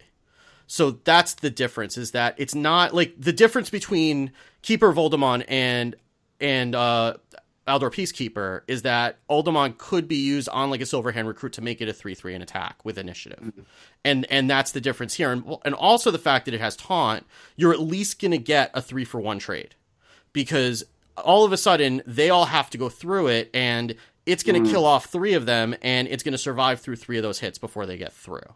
So that's a really good point. Yeah. So that kind of makes it better than Eadric too, because Eadric, you couldn't drop it unless you were going to get value from your opponent setting it up for you. And here you can drop a whole bunch of minions and then buff them up on top of that. Or you can use it to just bring them down to size. And again, Jades are still a thing. It's very possible for your opponent to drop a bunch of huge Jades, and all of a sudden you set them all down to 3, and 3 of them are going to have to go through Tarim to get to you. So, now, I have heard a lot of people use that argument, but my problem with that is that then they just play more Jades, and they're even more powerful. Well, yeah, but ideally you still have Equality Consecration and Equality Wild Pyro to clear that best wave. So, I mean, this just lets you clear out like half a wave of Jades, basically. And that probably does qualify Paladin as a really good counter to those Jade mechanics. I don't think it's necessarily a hard mechanic where all you have to do is just play Paladin and you're fine. But this is certainly a good tool to have in addition to all those other things to deal with big boards. So, man, I think we both agree to 4 in Constructed and Arena. I'd be willing to... Actually, I don't know. Yeah, I think I could give it a 4. I think I'm going to stick with that. Okay. I feel like all right. It's still, I mean, even the 3/7 taunt that just affects the board is good. That's totally fair. All right. Let's go with it. All right, that's the end of Paladin. Well, okay, as we continue journeying on, Steve, I think we need to adapt a little bit. Because we need to speed up a little bit here. we need to speed up a little bit, and also I think it might be good for us to actually hit the quest at the very beginning. Let's do that. Because there's so many of these cards that are around that effect. So here's what we'll do. Let's try talking about the quest at the top, but we won't talk about the reward until we get to the legendary. So just to kind of set up the class and what we're looking to do with it, that'll help sort of give a little bit of context at least, and then we'll wait to actually rate it at the same time that we just did. Does that sound good? Yeah, that sounds good. I think we could even talk about the reward first and then go back through everything else, because I think everything else kind of revives around that, because, the quest and the reward kind of go together too, so... Let's go for it. Well, right. I know it. As we're going to Warlock, this is one that you are super passionate about. I have thoughts about the Warlock quest. All right. So tell us all about it. So the Warlock quest is Lakari Sacrifice, and the quest says discard 6 cards. And the reward is a Nether Portal, which is a portal. It's a 5-mana spell that says open a permanent portal that summons 3/2 imps. So it acts a lot like the portals in Karazhan, and it just sits on the board, and then every turn a 3/2 imp comes out on either side of this. And this, obviously the crowd goes wild. Discard lock is a thing. It's fair. There are a decent number of cards that have you discarding other cards. This seems like a slam dunk, and my initial reaction to this is a total trap. Yeah. And this, I could be wrong, but this looks like people are going to try to make this work really hard, and they're going to be very disappointed, because the reason that discard lock works so well is because it's an aggro deck. So there's a couple things that happen there. First of all, we didn't talk about this with the last quest, but we should probably talk about it here, is that because this sits in your mulligan, you're seeing fewer cards in your mulligan. Which for an aggro deck is huge. If you're going first and you're only seeing 2 cards as opposed to 3, and you need a 1-drop on 1, like you need to drop a Flame Imp, that's bad. Like you need to have those extra cards to go through. So that's you're now seeing 2 cards or 3 cards, depending on whether you go first or second, and that's a huge difference that I think a lot of people are discounting. And the other problem with this is that you generally, when you're playing discard lock, unless you happen to have a Malchezaar's Imp on board, you generally do not want to actually discard the cards when you're playing them. Like, you want to be playing them last once your hand is empty, so that the only thing you're discarding is a Silverware Golem, or nothing at all, ideally. Like, if with the Doomguard on, like, turn 7, you want to just play that empty. And here, you're going to actually have to draw cards to discard them before you can play the discards, which is going to create some really bad situations. Like, the first rev of Discard Lock, when Karazhan first came out, ran like all the discard cards. It ran Succubus, it ran Tiny Knight of Evil, Fist of Jaraxxus, it ran everything. And what happened was, you would inevitably end up in situations where your discard cards were discarding other cards that discard cards. and you'd end up and you would have to either wait a turn and tap to lower your odds, and you'd still probably discard it anyway. Or you just do it, and then you'd be losing out on a lot of that synergy. So I think it's going to be a lot harder for you to actually discard 6 cards than it looks. And by the time you get there, that portal may not help you. So I'm pretty down on this. I could be completely wrong, but I think you're going to see a lot of people trying this, and they're going to be very frustrated. Well, I think the big thing is that this reward is super crazy. Yeah. I mean, having a permanent effect on the board is something that we haven't seen yet. And letting that be unending tribal minions that this class wants is really good. But I agree with you that you're sacrificing a lot of your game in order to get there. Yeah. And there are a few tools in this set that I think make this more possible, just because they kind of cheat out the discard effect. Yeah. The more of those that you get, obviously, the better. But discarding Disco Lock hasn't been a thing until Karazhan, because that was the first time we really saw cards that give you a strong advantage, or just take away the disadvantage completely. I mean, if you discard the Silverware Golem, you summon it for free. So that's not only have I not lost a card, but I got to play a card for free. I mean, that turns a disadvantage into an advantage. Yeah. So, and I think the biggest thing is that when you're discarding 6 cards to get to this reward, you can't guarantee that all 6 of those are going to be an advantage. Many of them might be a severe disadvantage, and they might leave you in a place where, as you fulfilled this, you have no cards in hand, and you're having to tap every turn, and your opponent's already killed you. Yeah. So I agree with you that people are going to try this out, and I'm a little bit hesitant, but man, that reward is just it's got me foaming at the mouth.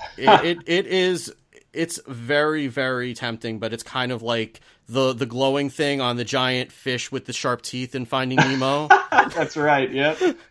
Don't swim into the light. And I think it's super appropriate for the Warlock quest to be kind of like a seductive trap like this. That's fair. You know, you're going to go into it and it's going to look really easy, and you're going to find out that it's like the monkey paw from The Simpsons. So the Frogurt is also cursed. That's true. Well, just because I know how passionate you are about this, we'll go ahead and give it a 1, and nothing for Arena, obviously. Yeah. And we'll jump back to the commons to see what discard tools we have, starting with a very big one, the Lakari Fellhound. Lakari Fellhound is should have this pulled up. It's a 4-mana 3/8 demon with taunt, and his battle cry says discard 2 random cards. So this is in essence a Sen'jin Shieldmaster with 3 extra health that requires you to discard 2 cards, which I know people are really excited about this. I've heard a lot of streamers and stuff being all hyped, but I don't know that 3 health is worth 2 of my cards. I mean, the 8 health on the taunt could be. I mean, ideally the ideal plan is the same way with Doomguard, that you try to empty out as much as your hand as possible, and ideally you're just dropping a silverware golem or nothing at all, or like sure. one drop that you don't care about to get this on board. Because by turn 4 in a discard lock type deck, you've generally gotten everything of value out, and you're starting to get into the ones that are just dropping the trash that you don't care about. That's fair, yeah. I don't know if it fits in an aggressive deck like that. I don't know if it fits. It really doesn't seem like it fits in a control style warlock, like a handlock, because there are plenty of other good taunts that you can run that don't take away your options for later in the game. So I don't. That's the only thing I don't know about. Like in Arena, this is pretty much a no-brainer, because a huge taunt is just like, especially cheap, is that's what you do, and you can just hero power and catch up. Well, my big thing, okay, that's true. I was thinking in Arena, you really don't want to get rid of your options, but for Warlock, being able to just draw into more options, it's the most dependable thing you can do. So yeah. I feel you on that. I know my good buddy Rob has been desiring a mid-range demon lock forever, and I think that this really does make sense for something like that. So we'll probably see this messed around with in a disco lock and messed around with if... by Rob. So yeah, I think this will see play. I think this will see a decent amount of play. I just don't know what decks it fits in, but it'll definitely find a place to live for sure. Yeah. So we'll go 2 in constructed and 4 in Arena. Pretty good. Yeah, I could even go as high as 3 in constructed. I think this will see. I'm okay with that too. Yeah. All right. What's next here? So the next is Ravenous Pterodax, which I refuse to not call a pterodactyl. But it's a 4-mana 4/4 beast. Battle cry: destroy a friendly minion to adapt twice. So, I mean, Void Terror was a good card. Void Terror still is, a decent card. But with Power Overwhelming going out, that was usually the combo. This at least you don't need to worry about positioning as much. It seems fine. I mean, especially when you are in a zoo type game, a zoo type deck, and you're trading something off, you leave it with 1 health, and then you feed it to the pterodactyl, and then it becomes poisonous and stealthed or whatever. The flavor's great on this, right? Yeah, I do kind of love the flavor of this, like this evil pterodactyl, like eating whatever's next to it. Like, that's awesome. And I think that with the eggs, this makes all sorts of sense, right? I mean, especially the new one, Ravenous Egg or something like that. Yeah, there's one that drops a 5/5. Yeah, I mean, this is its best friend because it's the same thing we just talked through. Like, you're taking a disadvantage and making it an advantage. Yeah. And I think if you can adapt the Pterodax twice, I mean, that's pretty good. I mean, I keep thinking of the +1/+1 as sort of a base. I mean, you think of about a 4-mana 6/6, that's great. Yeah. Especially if it's getting you a 5/5 out of your egg also. So I think that in Zoo, this guy could make sense. And being able to adapt on a minion makes a lot more sense to me than in a spell, just because you kind of have an idea for what you're already doing. So middle of the game, maybe I want to taunt, maybe I just want to stealth him up so I can, push face damage next time. But I really like the card. It's funky. Yeah, and I mean, you still have something like Forbidden Ritual where you're going to just generate a bunch of 1/1s. You've got other cards that are generating like a bunch of 1/1s. So you'll have things that you can eat. And that you can minimize the downside of this card pretty easily, I think. Good. We gave it 3s in constructed. Yeah, I think that's fine. Yeah. All right, next one here we've got is Tar Lurker. He's a 5-mana, 1 attack, 7 health elemental. He's got taunt, and he has +3 attack during your opponent's turn. So this might be a 1/7 with taunt on your turn, but it's a 4/7 with taunt on your opponent's turn. So this is 1 stat up on the Fen Creeper. Yeah. Fen Creeper's a 3/6. This is a 4/7. So 4/7 on your opponent's turn, 1/7 on your turn. But this is going to be going in something like, I'll call it Handlock. It's probably not going to be Handlock, but whatever a control style Warlock is now that Reno's gone. And it's fine. This I really like this mechanic a lot of being able to create a purely defensive card that that it doesn't really help you win the game, but it helps you survive to be able to get to your late game. So I like this a lot, and this will be one of the cards. This is one of the mechanics I'm actually most excited about. So this is perfectly fine. 5 mana for a 4/7 on your opponent's turn, which is all you really care about when you're playing this thing, is great. Yeah. Yeah, and I think it's going to, when you think about attacking with a 1-attack minion, obviously that doesn't get you excited at all. Yeah. But when you think about how your opponent has to be the one to deal with it, they're treating it as if it's a 4-attack 7 health minion, because for them every time it is that, so they could easily see this as a good target to polymorph, or see it as something that they just have to deal with. So you may not be getting the value out of pushing face damage with it, but typically with a big old taunt heavy guy like this, you're not really trying to do that. You're trying to play a late game and have other options. Yeah, so. You're just trying to throw something in the way, and this does that. So we gave it 4s in both. Yeah, it sounds good to me. All right. So, and now the rares, we have Corrupting Mist, which is a 2-mana spell that says corrupt every minion, destroy them at the start of your next turn. So this is basically a mini Twisting Nether that gives your opponent 1 extra turn to hit face. But I mean, Warlock uses Doomsayer for the same reason, basically. The only difference between this and Doomsayer is Doomsayer typically soaks 7 damage, and this won't. This is just gonna let them know that they need to do whatever they're gonna do this turn. But it does let you reset the board. It does give you back initiative, and it lets you do that earlier than Twisting Nether does.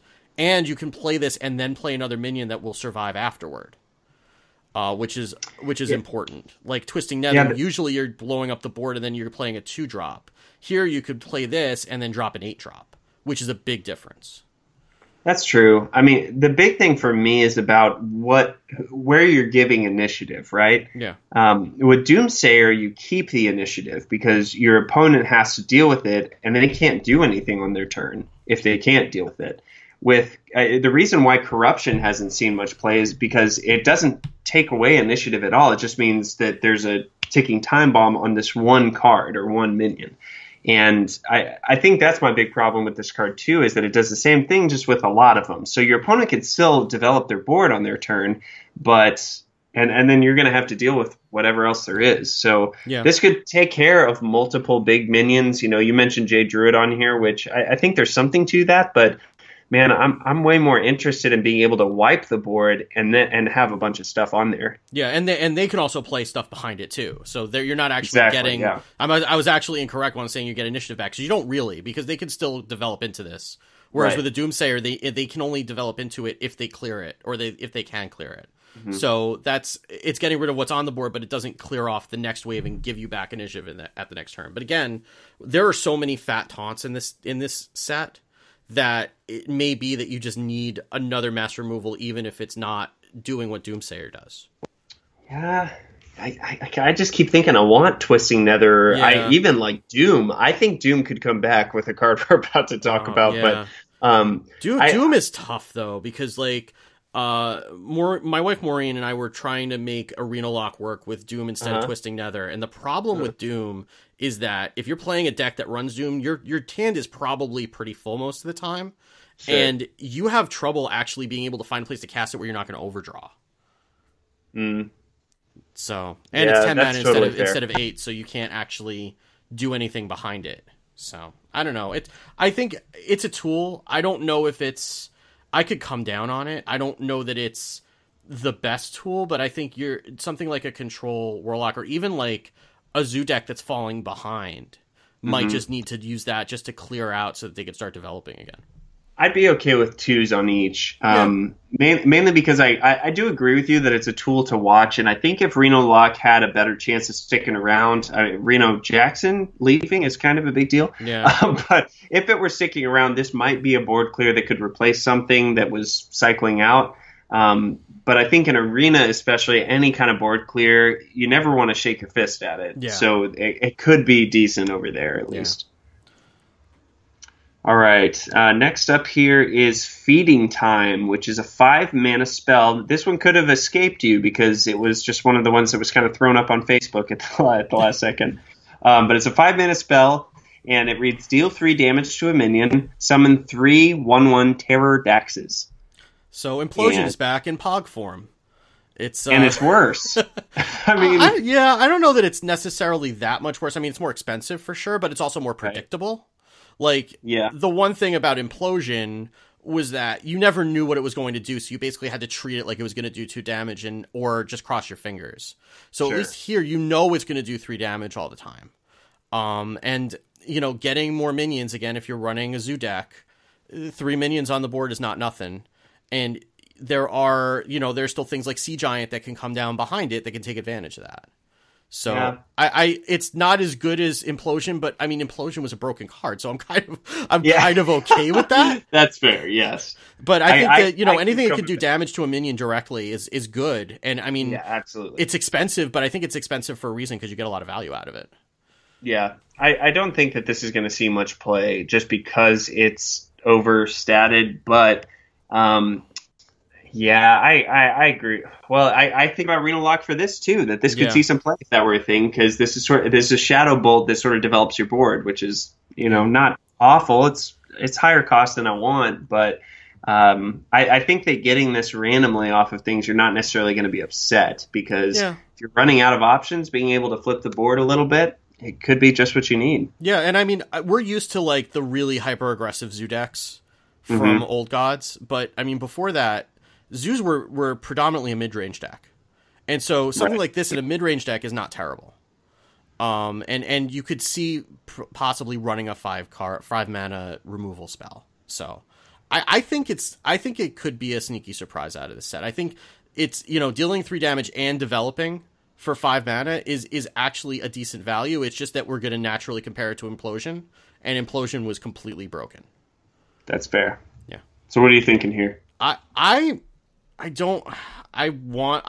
have a 3 on there. I think I'm going to stick with it. I don't think I want to go as high as a 4.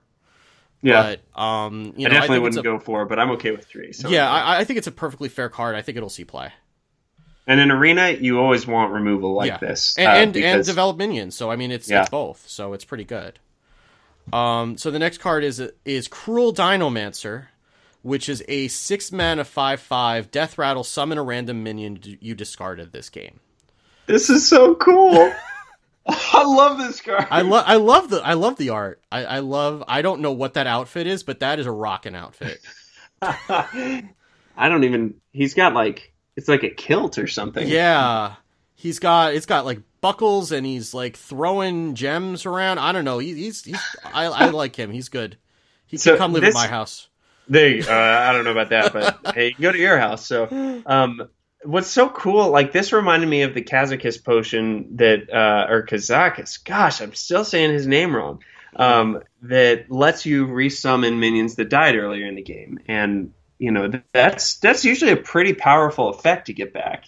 And when we're talking about making the disadvantage of discarding cards into an advantage, man, there's nothing worse than discarding that freaking Doom Guard and crying yourself to a loss. But with Cruel Dinomancer, might not be the end of the game. In fact, you might find that when your Dinomancer dies, you've got a charge minion all of a sudden. Yeah. I mean, it takes a lot of setup, and it's an expensive card in a deck that typically doesn't want a lot of expensive cards. That's fair. And this could get discarded, and then you've kind of lost twice, because you've lost this card by itself, and you've also lost the ability to bring another card back. I look at the discard zoo, and maybe there's a mid-range discard zoo that comes out. I just don't see it. Well, I kept wondering that as you were saying it, because we've talked about a mid-range demon, and we've said that Lakari Sacrifice is rough because you don't want to be discarding so many cards right off the bat necessarily. Yeah. So creating some kind of combination of the two might actually be the ticket to making it happen, because then with the reward, you've got never-ending value. That could be a really good kind of seal-the-deal ticket for. I mean, I guess the flip side is that because this is so expensive, it's more likely to get discarded before you can play it. Because this is going to be sitting in your hand, and you're going to have Doom Guards that are going to come out before this. You're going to have Fellhounds that come out before this. You're going to have Soulfires that you're going to cast, and this is going to be very likely to be one of the ones. If you draw this in your opening hand, you're going to be so sad. Because it is not making it to turn 6. Yeah. So it seems like it's really good. I feel like it's not going to go off as often as like a lot of this stuff, I just feel like it's not going to go off as often as you'd like it to. That's fair. Well, I'm okay with coming down to a 3 and constructed on this, and then I think it'll get tried. I think a 3 is fine. I think in Arena this is not great. Like this is you need a lot of things to happen for this to be viable in Arena, and it's going to be in a specific deck only, basically. Yeah, I mean, there are plenty of good value cards like the Lakari Fellhound or Doomguard that you would want and would draft in Arena, but there's just no guarantee. And if you're playing a 6-mana 5/5, sorry about you, but that's not a good situation to be in. Yeah. All right. Blood Bloom. Man, we have got a wide variety of opinions on this one. Blood Bloom is it's hard to say for one, and it's a 2-mana spell, epic spell. The next spell you cast this turn costs health instead of mana. And we've seen this effect tried out through Cho'Gall, obviously, who saw a 0 amount of play. And we also saw a Tavern Brawl where all of your spells cost health instead of mana. And I don't know if you saw that one, but there were some decks that were created that could kill you on turn 1, which doesn't really feel good. Yeah, I just played Zoo in that one. I didn't cast any spells. So there you go. And it worked out? It worked out. It worked fine. It got me my one pack and I got out. So that's all you need on that one.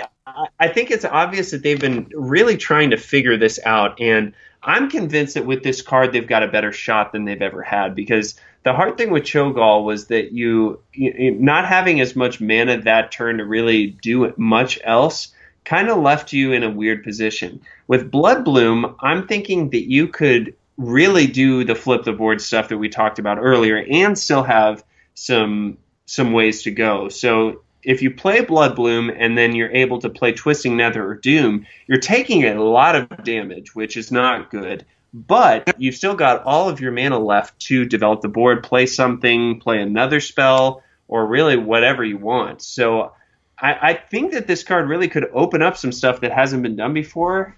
I don't know. Are you not seeing that? I've tried to make Cho'Gall work so much. Like I got that card. That was one of like the 2 legendaries that I got out of my Old Gods, like 80 packs. And along with Nat the Darkfisher, by the way. Oh, yes. My condolences. So I'll press X to pay respects. Yeah. But it's like, I just look at like, what are you going to cast, right? Like it's like, what are you going to cast that you couldn't just fit in? So yeah, Doom and Twisting Nether are like the escape buttons, but you have to have both of those in your hand at the same time. Sure. Siphon Soul, I don't know if you necessarily do that. Fellfire Potion, now you're taking 11 to do 5 damage to everything. You know, and then you got things like Bane of Doom and Feeding Time that aren't great. Karakazam, if you're paying 5 health for that, like, God help you. That's not good, yeah. You know, so it's just like the spells aren't worth paying the health for a lot of the time, which was the reason that Cho'Gall didn't see play. It wasn't that the effect wasn't powerful, is that it wasn't powerful with the spells that are available in Warlock. I guess it's a little bit better with Twisting Nether or Doom because the idea of playing a 7 mana minion to immediately wipe it away was less than appealing. Right, and then you can't do it, really. Yeah, so at least you could develop behind this, but again, you have to have both of them in your hand at the same time. So yeah, I don't think there's enough guess it's a piece outside of of a those combo. two that really, maybe Siphon Soul. But you have to have something, enough spells that cost a lot that this will make work, and I just don't think there are enough.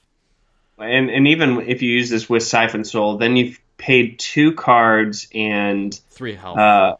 3 health, 2 mana to kill a minion, which it might be good, but it's very complicated. Yeah. And so I think there's something to it. This might be a card to watch for future expansions. I mean, another big thing that we haven't mentioned is that with this being the first set released in a rotation, this is going to be around for a long time. Yeah. So we're going to see upwards of 5 more expansions that you get to play these cards with. So I think that this is going to be a card to watch. Maybe not as impactful right now as I think it might be down the line, but certainly a powerful effect that needs a little bit more help. Yeah. So I'll fight for a 2 on this with constructed. I'll give you a 2 on that. Okay. Yeah. But we both agreed in Arena you really don't want this. No, you want something that's actually going to affect the board. You have to have a very specific deck in order to draft this in Arena. Right. It's like Embrace the Darkness for Priest. You don't ever want that. You want the spell that does something. Yeah, and if you draft that without like flash heals and stuff, like forget it. Yeah. And even then you can use your hero power to get some use out of it if you needed to in a pinch. But so the next epic is Chittering Tunneler, which is a 3-mana 3/3 beast that says Battlecry, discover a spell, deal damage to your hero equal to its cost. So I misread this when I first looked at it, I think this was part of the dump, Oh, And gotcha. I thought you casted the spell when you discovered it, and it's actually just putting it into your hand. Right. So I like it even less now than I think I did No, before. come on, man. This is I guess this could work out because there are enough cheap spells that aren't going to hurt you too badly that you could get off of this that would be worthwhile, and you can discover it, so it's not too terrible. But again, they're all Warlock spells, and Warlock spells generally are less are not as good as other classes spells for the most part. Well, so here's the question because I like this card. Here's the question: is how valuable is discovering a spell to you? It depending on the class, it can be very, very valuable. In Warlock, not very. In other classes, it's extremely valuable. In Warlock, I value it pretty low because and why is that? Because the kinds of spells that you get are very, very situational. Like there's a very good possibility that you could be offered Sacrificial Pact and Sense Demons and Blood Fury Potion, and you're going to be so sad. Like if you look at a lot of the spells, like Renounce Darkness, Spreading Madness. Corruption is like one of the better ones, but like the minions are good. I mean, yes, you can get Hellfire, you can get Twisting, and even if you get Twisting Nether, that's going to cost you 8 life, right? Like the good ones are really expensive, and the cheap ones are generally very, very situational. I guess Power Overwhelming's leaving, so and Power Overwhelming would be the one you would want. And I mean, Mortal Coil and Soulfire are probably the 2 best ones that you want, but those are 2 out of a lot. So I think about how valuable Ivory Knight is for Anything Paladin. Yeah. And that's not just so that you can get a third Anything Can Happen. It's just so that you get a little bit of health and you get a spell. And this is a reverse Ivory Knight where it does come at a higher premium. I almost wish that there was something in the stats that required that also, but really that's coming in the form of you getting a spell that you didn't have in your deck. So I think there's something valuable to it, especially in Arena where you might be able to discover a spell that you weren't able to get before. But dealing whatever damage it is, like you said, the really high effect ones are going to cost you quite a bit. So being able to bounce back from that, you've got to take into account as well. Yeah, and I mean, I've been playing a decent amount of Rogue lately with Swashbucklers, and there's so many bad Warlock spells. Like, you're happy when you get Sacrificial Pact, because at least you can use that if they Jiraxis. But that's right. But it's like I've gotten Demon Fuse, and I think Demon Fuse is rotating out, but I've gotten that card so many times, and it's so bad because you just sit there. I mean, at least in Warlock you can use it, but yeah, there's a lot of bad Warlock spells, which is why I don't value that very highly in Warlock. All right. Well, you've definitely talked me down on this. I would still argue 2s on both sides. I'll go up to 2. I'll meet you halfway. Because there's something in that's still pretty good. All right, and then we. I read that last song, so you go ahead. No problem. Yeah, this is Clutch Mother Zavas, Zavas. I don't. You're asking the wrong person to pronounce. There's a million different ways you could say this, but I'm forcing myself to pronounce Shaman the way that it's supposed to be pronounced because my inclination is to pronounce it Shaman, and I know people get mocked mercilessly for that. That would be bad. Yes, it would. All right. Well, this is the Warlock Legendary Minion. It's a 2 mana, 2 attack, 2 health beast. I don't know why we're seeing all these beasts in Warlock. Well, because it's the Crater of Ungoro, and there's lots of beasts. That makes sense, I guess. Yeah. But the effect on this card is really what's crazy. Whenever you discard this, give it +2/+2, and return it to your hand. So this is almost like a mini Edwin effect, where you want to discard it, and again, you're taking the disadvantage of a discard and making it an advantage. You're actually just buffing this card every time you discard it. A lot of people are really hyped for this, and I kind of mellow a little bit. I was really taken off guard just because it's a very unique effect. We haven't seen anything like this. But I started thinking about it. If you discard this once, twice, maybe even 3 times, like, are you really excited to play a 2 mana 8/8 later in the game? Yeah, and if you top deck it, forget it. Like, Firebot had a really good video about this card. I think it was called Draw RNG, where he talked about it, and it's like, this is the kind of card that he says he hates because, like, if you draw it early, it's game winning, and if you draw it late, it's terrible. It's like drawing patches, basically. If you draw it late, it's like the opposite of Cruel Diamond. The opposite, yeah. It's the same thing. Like, if you draw this early, you're ecstatic, and if you top deck it late, you're so sad. So, but again, if you're playing a deck where you're going to be, you're discarding a lot of cards, you're going to have to play this. You're going to have to play this card. But it's gonna be ending up leaving you disappointed. I don't know how often it's gonna happen. I mean, even when you draw it early, there are just going to be games where it just gets missed over and over again. Like, I could not tell you how many games I've had silverware golems just sitting in my hand and like evading discard effects like the plague.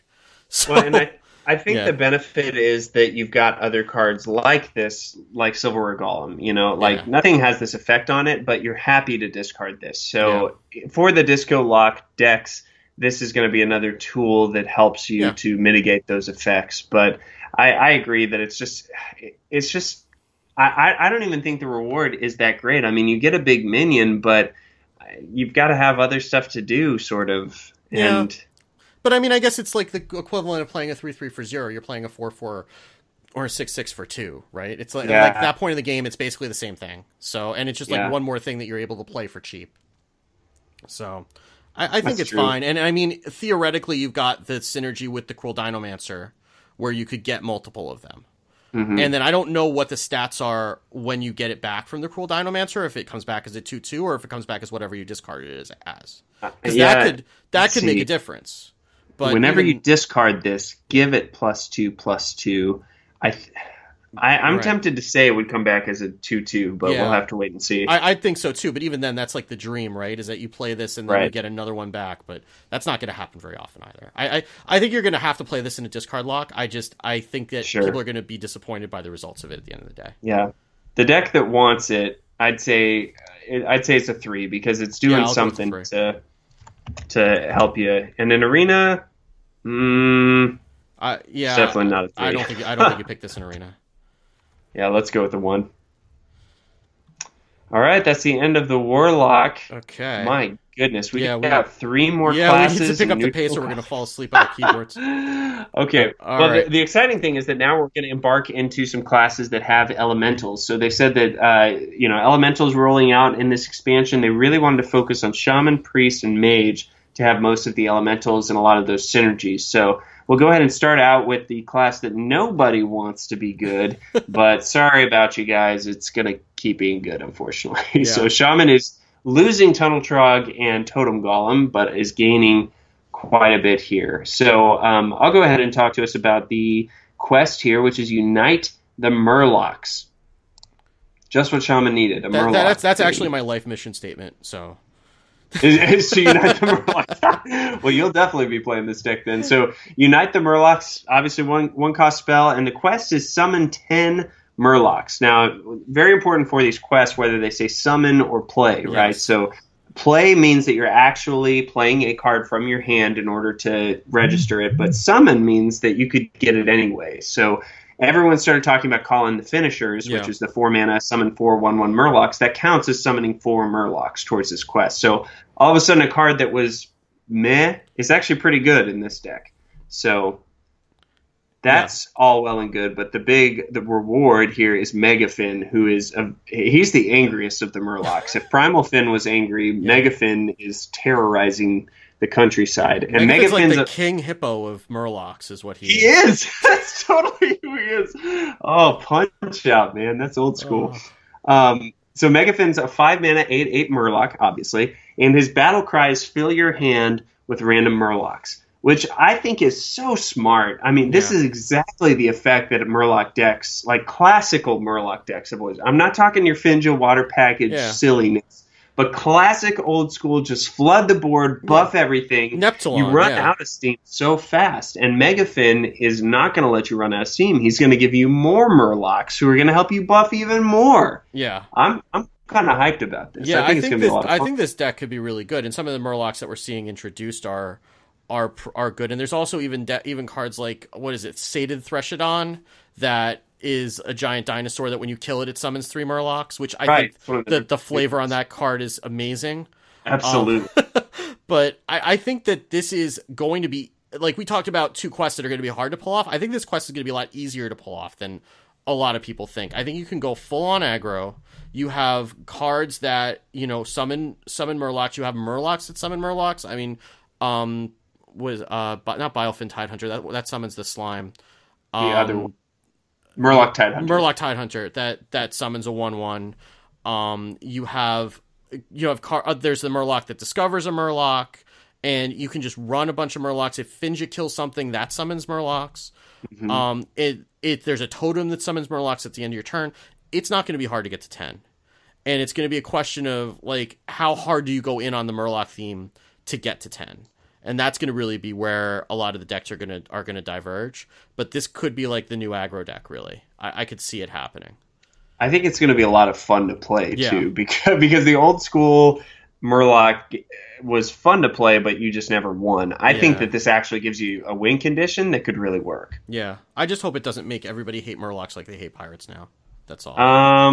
Yeah, I hope that, too. And who knows, maybe Hungry Crab will be a thing. Yeah. If it's too bad. So, I'm still tempted to give this a 4 because I think it's good, man. Yeah, I thought this was a meme card at first, but the more I've listened to people talk about it, the more I've thought about it, I'm willing to go up to a 4 also. I think this is going to be a solid card.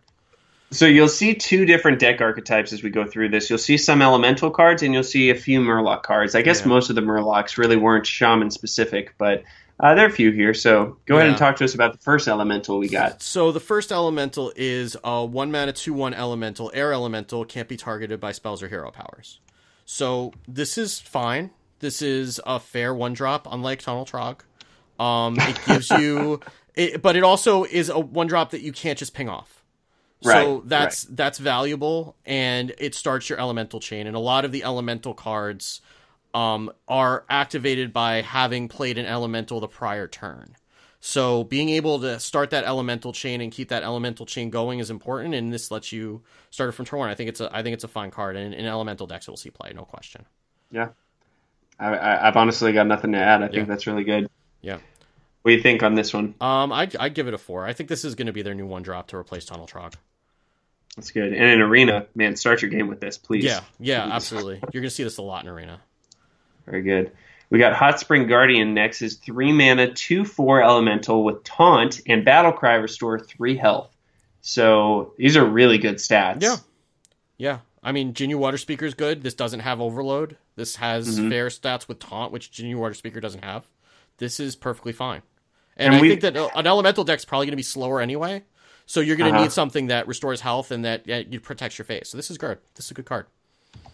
I think by turn 3 you want to restore health too. That seems like about the right time that they've probably done something, or you, even being able to have the flexibility to restore health for a minion. Yeah, it's great. Yeah, it's not just restore health to your hero; it's restore health to a minion. So you can use it to heal up another minion too. I think that for Control Shaman, even if they're not playing elementals, this is a great card for the early game to kind of slow things down a little bit and regain control. Yeah. I think it's a fine card. I'd say it's a 4 also. I think, and in Arena you'll take it every time. That's a really good 4s on Shaman Elementals. Yep. Yeah. That's just what we do. Yeah. So Shaman's getting good cards finally. It's about time that Shaman starts taking. Oh wait. At least it didn't get any weapons, so that's good. Yes. Oh my gosh, I didn't even think about that. That is crazy on that one. Yeah. All right. So the next one is a 4 mana spell, Tidal Surge. Deal 4 damage to a minion. Restore 4 health to your hero. Again, another good Control Shaman card. It's better than Stormcrack. It's a little bit more expensive than Stormcrack, but not really because Stormcrack has the Overload. And that's it's really 1 mana total more expensive than Stormcrack, and 4 damage is what Jade Lightning does. You want to be able to do 4 damage to a lot of things, and healing as part of it too is good. I think, again, it's another just solid comment. It's good. When you even think with all the spell damage that you can get, I mean, even off a totem or something, being able to do 5 damage, I mean, that's great. You'll still just get the 4 health, but it's a fair card. Sometimes the least exciting cards make the most impact, and this isn't one that has me, or that I think is going to be a sleeper, but it's just good. Yeah, so. I mean, I think we're fine with Shaman getting fair cards. It's that the cards have really not been fair up until now. So if they're getting fair cards that there's not much to say about, but they're just decent cards, that's fine. A great thing. Yeah. Yes, we like that. I still think it's a 3, just because it's good. It's just not. Yeah, it can't go face. So yeah. If you can't go face, then that's cheating. But in Arena, being able to attack a minion. Always good. So. Yeah. All right, next one here as we go to the rares is Fire Plume Harbinger. Harbinger, I think is how you pronounce it. Harbinger. Thank you. Harbinger. No, that's not a thing. It's pronounced Farfignugan. Farfignugan. There it is. It's a 2 mana 1/1 elemental. Battlecry. Reduce the cost of elementals in your hand by 1. So it's a little mini Thorson. He's a little cute elemental Thorson. Yeah. For very specific cards in your hand. Yeah, I don't know. I think there are enough elementals, you'll probably play other things. I mean, maybe you do. Maybe if you're playing a really heavy elemental deck, you play this. You can only do it once. So I don't know how much that one tick... I mean, generally you only get one tick out of Thaurissan, but you have to have elementals in your hand when you play this, and then it's understated when you're playing it. Like, I feel like there are so many elementals in this set, and not even including the ones that were included in this set, but you also have things like Fire Elemental and Alakir and Frost Elemental, and, I don't know why maybe you would play this if you're going all in on elementals, but I feel like it's probably going to be more of like a mid-range deck that runs elementals, but I don't think you're going to run something like this necessarily. Maybe I'm wrong. See, but... Well, here's the thing. When I picture those really good cards like that you just mentioned, Fire Elemental and Alakir, those have been played in mid-range Shaman forever. And now you've got a deck that's going to take advantage of those even further. I feel like the strongest Elemental Shaman deck is going to just be all Elementals. Yeah. And maybe not even you fill your entire curve with them, but I think about stuff like Calamos we're about to talk about and Blaze Caller and stuff like that. I mean, these are just powerful, powerful cards. So to be able to get one tick off of all of them, that's a pretty good effect in my book. Now, the 1/1 body that you've got left behind is not good. Yeah, I just feel like there's so many good cards that are good on their own that you probably just want to play those instead. There's also the one that there's a bunch of elementals that we'll talk about later, but there's the one that freezes something when it comes onto the board. And, there's a lot of good elementals that it seems like it's a good effect. It just seems hard to justify a slot in your deck for that when the rest of those cards are competing for that attention. Maybe just a one of then. I mean, the only thing I'm thinking of is being able to cheat everything out a turn early is really good. Yeah. But is it game breaking? No. So. The fact I'm glad I do think it's a fair card at the end of the day because it's the body makes sense for that. But I'd meet you at a 2 on this just because I think there's potential here, but probably not like a cornerstone of the elemental library or anything. Yeah, I think they're just better cards that you can put in there. So I'd honestly probably even go down to a 1 on Arena just because. Yeah, I think Arena. You have to be. I guess it's a matter of how often you're being offered elementals, but it seems like it's going to be tough to draft that way. Really don't want it. Yeah. Yeah. So the next one, I love the art on this card.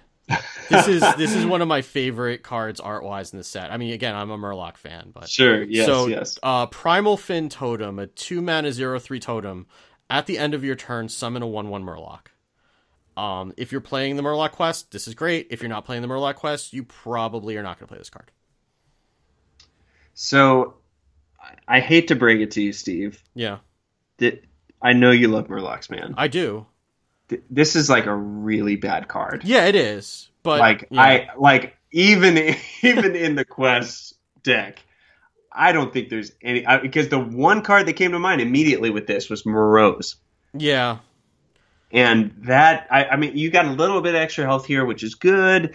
Probably can survive a little bit better, but do you really want a 1/1 Murloc at the end of your turn? Yeah. I mean, there's so many Murlocs to choose from. You probably won't even need to play this. Why couldn't they have come out with this when Tuskar Totemic was brutal? Because that would have been a nice nerf to Tuskar Totemic, but.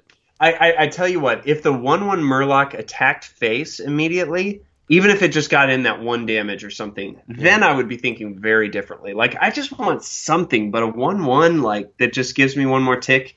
I mean, like you said, there's so many other Murlocs to put on your deck. I'm not worried about that one extra Murloc necessarily. Though I think you need to take into account the fact that most of the 1/1 Murloc tokens are extra adorable. So that could buff this card. So obviously, if you want to make the cutest Murloc deck, and I agree with you, I think it's such a shame because I love the art on this. And even just the idea of a totem summoning a Murloc, I think is awesome. Yeah. But I'm not feeling this card at all. Fine. I can go down to 1 or maybe even a 0 on it. I could be fine with that. You're never going to draft this in Arena. No way. I think 0s on both, unfortunately. Yeah. Prove me wrong, Murloc lovers. Actually, you will prove me wrong if anyone. I'll probably play it just for fun, but not on ladder. No, that's probably a good idea. Casual only. Yeah. All right. Next card is one we've seen since the very beginning. Volcano is a 5-mana spell, rare spell, and it says deal 15 damage randomly split among all minions and overload 2. So I honestly feel exactly the same today as I did when we first talked about this, that it's a very fair elemental destruction. Yeah, I mean, it's elemental destruction was just like too much, right? And I mean, the overload was also too much. And I've played a lot of Control Shaman. Like, you have. I love that deck. I am terrible at it. I guess I'm not terrible. I shouldn't say that. I got up to rank 3 with it at one point, a couple months ago. So I'm not. I shouldn't say I'm terrible at it. I think it's hard to ladder with, but it's so much fun when you get that deck to come together. Oh yeah. I mean, with Halazeal, this is still anywhere from 6 to 15 damage, 6 to 15 points of healing. Mm-hmm. It's still going Halazeal? Halazeal's Old Gods. Is he? Okay. Yeah. Cool. So Halazeal's still a thing. So you could play this and Halazeal in the same. Halazeal's 5, right? I think Halazeal's 5. Yes. So you could play this and Halazeal at the same turn and heal 15, which is pretty much what you were looking to do with Elemental Destruction anyway. And Overload 2 is not terrible, and 15 damage is pretty good. I mean, there's a lot of big things in this set. 15 damage may not do as much as it used to. And it's going to target some of your minions too.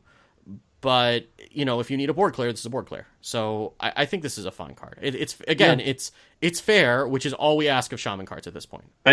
Yeah. I'll go 4s on both. Yep, I'm fine with that. All right.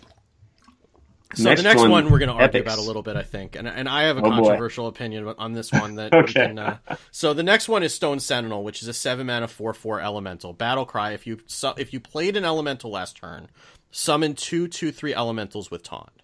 So you're basically getting a 4/4 and a Feral Rage for 7 mana.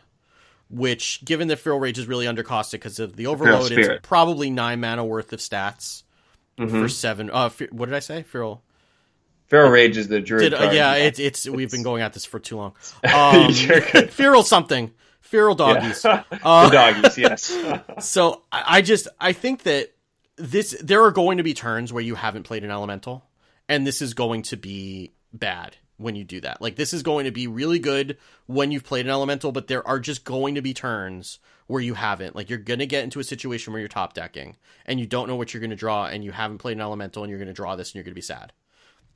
And then you're either going to play it out as a 4/4 because you have to, or you're going to hold it and then wait for another turn until you've played an elemental and then play it, at which point you're basically passing on a turn to get to it. So if this was one of the best elementals, I would say go for it. Like, there are things like Blaze Caller, things like Alakir, things like Fire Elemental that are just better, that I don't think you need to stretch and play this card. That's fair. I think that late game it can be good. The biggest thing against it is that, like, Flame Strike, you're done. But the good thing against that is your opponent just used a Flame Strike against one card. Yeah. So I see good and bad to this. I think we're kind of going to have to wait and just see how it plays out. I like it, but is it the best card for that slot? I don't know that I'm convinced by that yet. Yeah, I mean, on its own, it's okay. It's just that there are so many better things in that mana slot that I feel like you have better options. And in Arena, forget it. Like, you really have to be, like, the thing that with elementals that I think a lot of people aren't thinking about is that you're going to have to be really on point with your turn planning.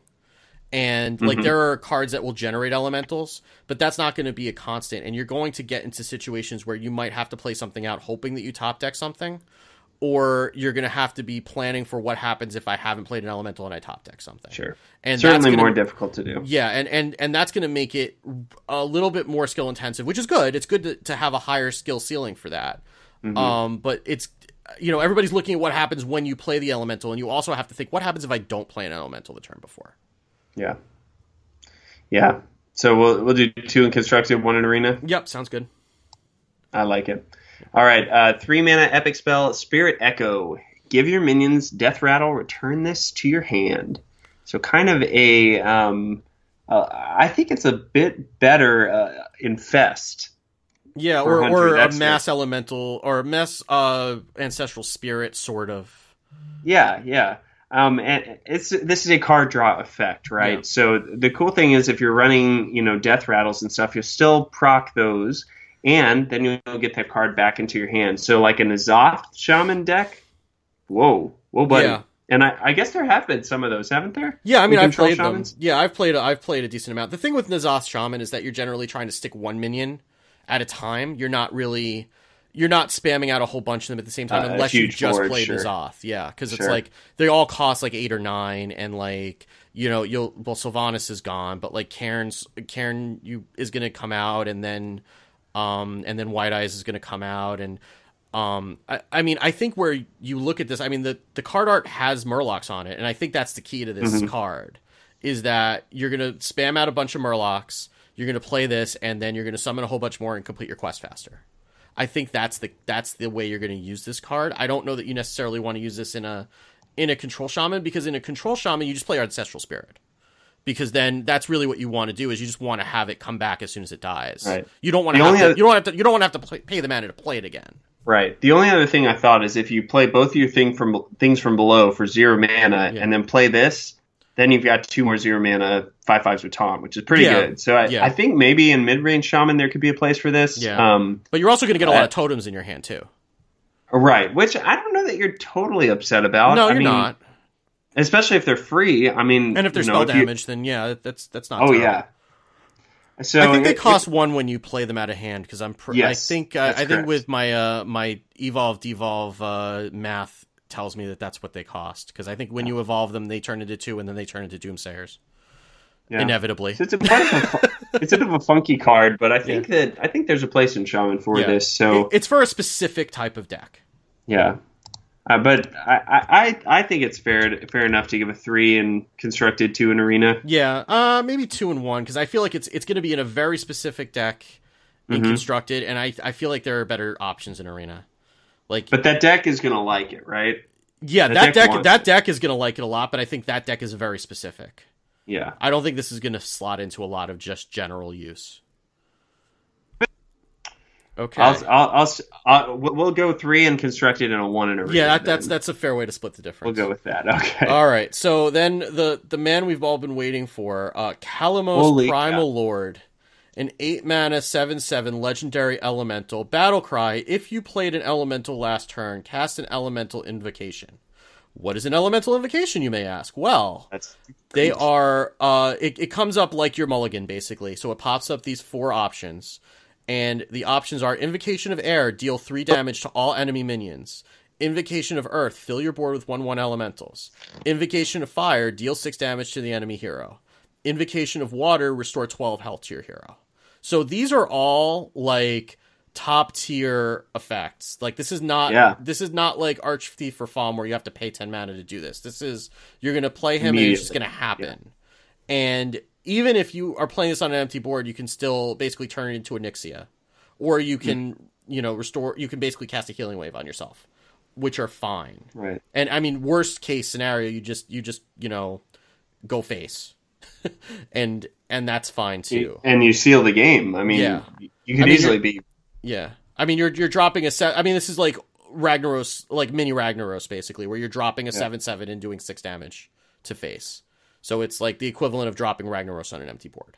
It's very strong. It's very adaptable. Like, I don't know how you can ask more from this card, honestly. Yeah. I think, again, it's just the turn planning that's going to come into this. That's really going to make it whether you get value out of it. Because if you need to know a turn ahead of time that you're going to need to play him if you are low on elementals. Yes. Because if you don't play him, I mean, it's still a 7/7 is not terrible, but I mean, Shaman's got 4 mana 7/7s. This is an 8 mana 7/7, so you don't want to be doing that. So you really need to know. You need to know a turn ahead of time that this is something you're going to need to cast, and then be prepared for what you're going to do with it if things don't go the way that you expect. I mean, the worst case is you heal yourself or you do damage to face. It's not the worst thing in the world, but if you really were waiting for that deal 3 damage to everything, and you were waiting for the perfect turn, you need to kind of know that turn's coming a turn ahead of time. And have this set up, because if you don't, then you may lose your opportunity.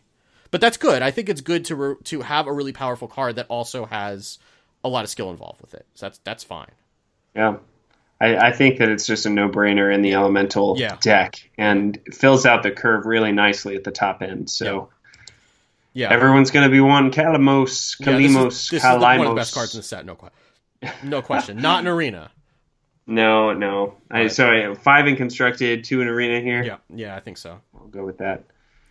Okay. Oh, buddy. So what do we have? What do we have left? We keep saying this. We need to pick up the pace because we're. Yes, I think we did best yet on that, but hopefully you guys are still enjoying. You're probably in your 4th drive listening to this at this point, but we'll just. The other thing that we could do is we could just cut Priest out, save Priest for next week, and just plan that we're going to go through a lot of the neutrals faster, just because a lot of them are just dumb dinos. There's not really a lot to say to them.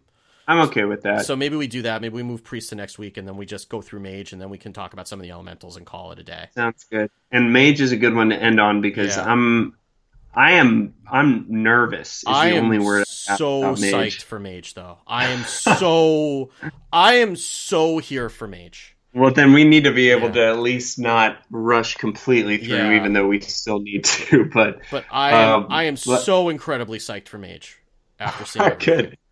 All right, well, the big thing that we were all waiting on was the quest, which is Open the Waygate. And this quest states cast 6 spells that didn't start in your deck. So, the coin. Yep.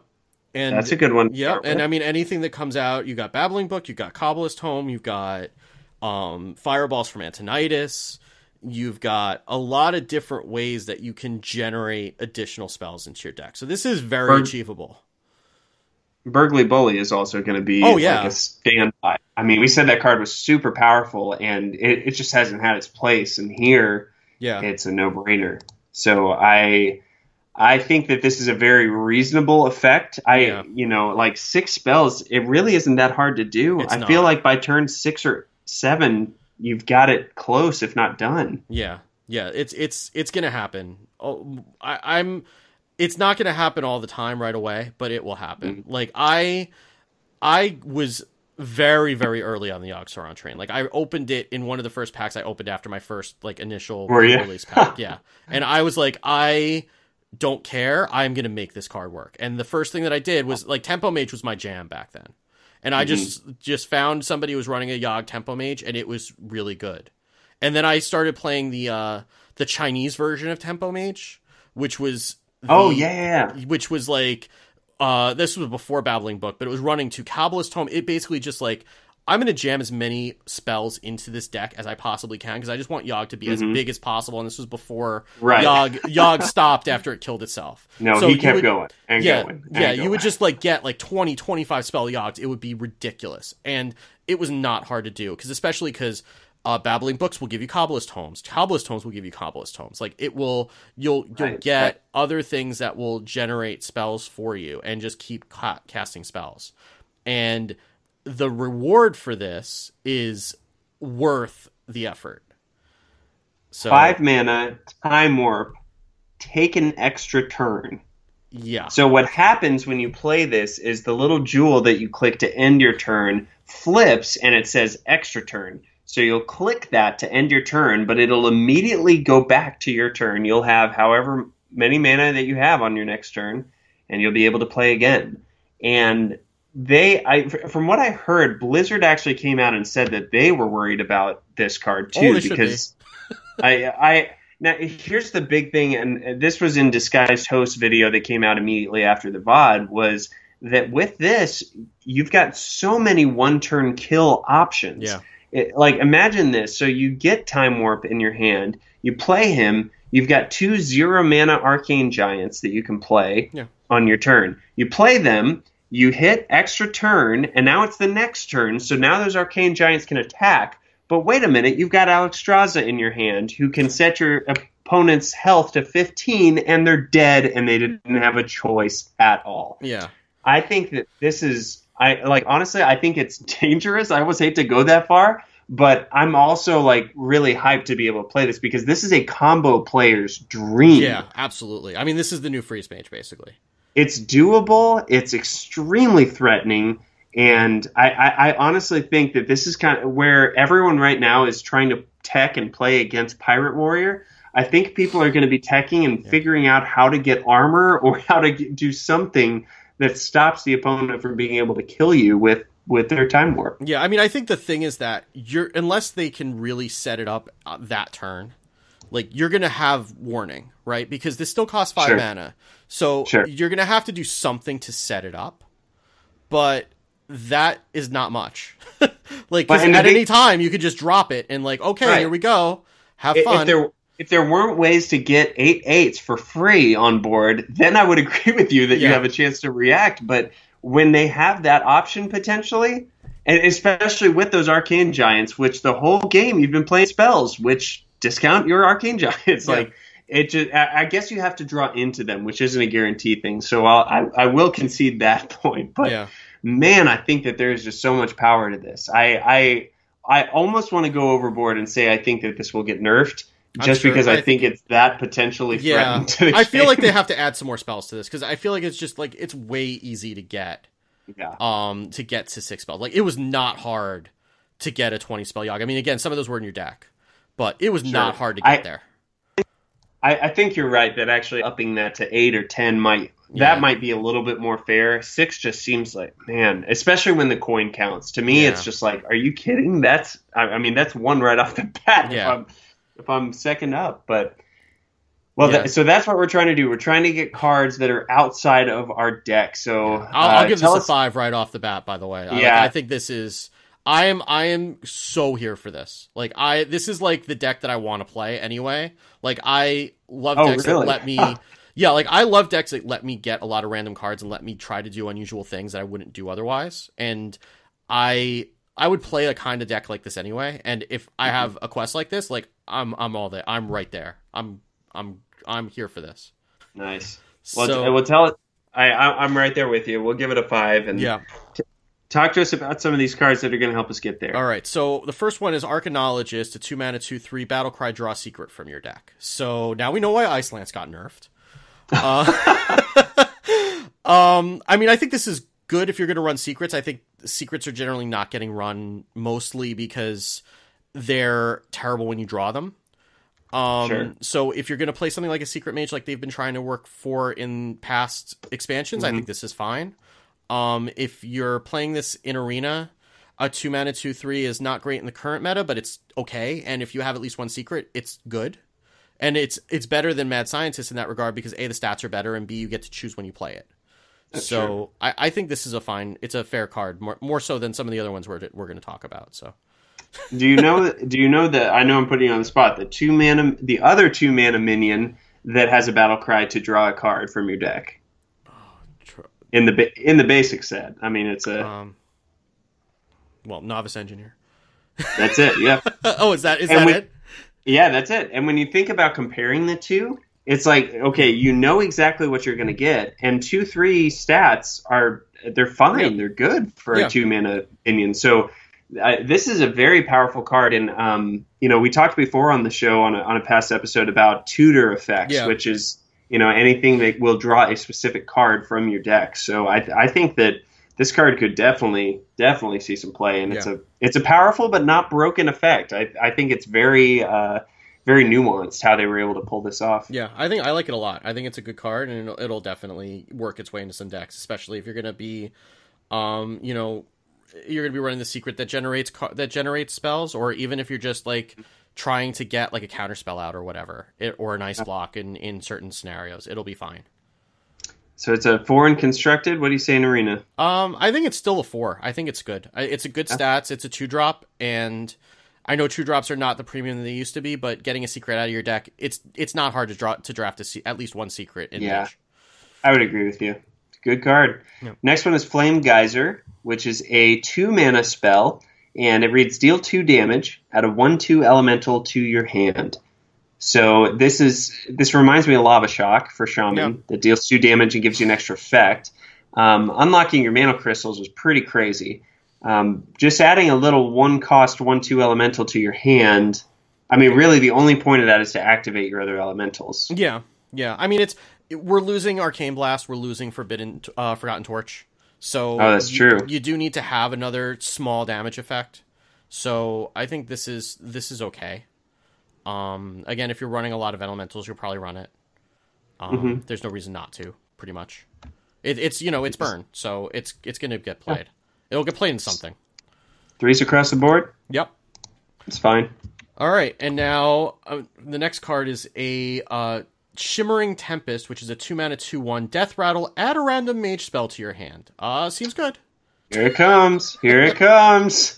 The train starts rolling. I mean, it's a reverse babbling book. That's fine. And the funny thing, when I first read this, is a lot of these cards have really like thrown me back to how to evaluate cards. Because when I first saw this, I was like, wait a minute, babbling book's a 1/1 that has the same effect. Why am I paying an extra mana for one attack?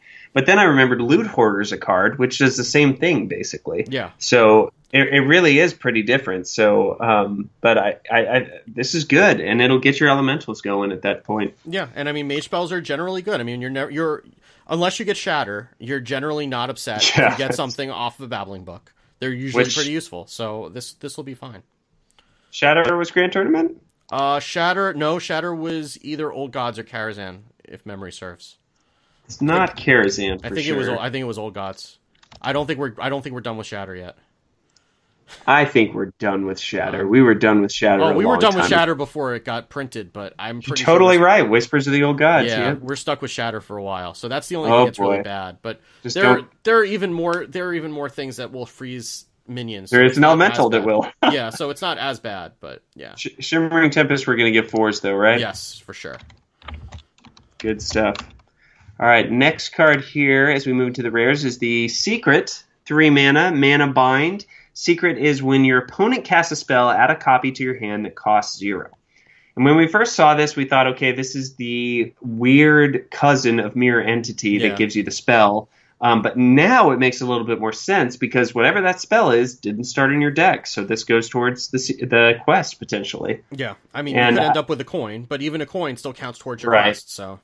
Right. So even in that case, you're not totally upset. Yeah. But 3 mana is quite a bit to be paying for that. Yeah, I think there are enough ways to generate spells. I mean, we've already talked about Shimmering Tempest. You've got Kabbalist Tome, you've got Burglary Bully, you've got Babbling Book. There are better ways to do it than this, I think. I don't think you need to run a secret to do it. Yeah. I kind of agree with you here that it's 2s across the board. Yeah. I mean, maybe in a Secret Mage you do it, but I think there are even better secrets in Secret Mage. Yeah.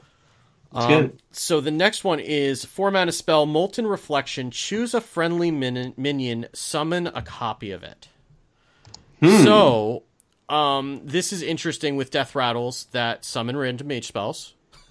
That's interesting with something like Burglary Bully. It's interesting with something like Antonitis if you can get it to stick. There are a number of things. It's interesting with Arcane Giants. There are a decent number of things that you would want a second copy of. I just don't know if there are enough of those to justify running this in your deck. But again, you're going to be getting a lot of random mage spells.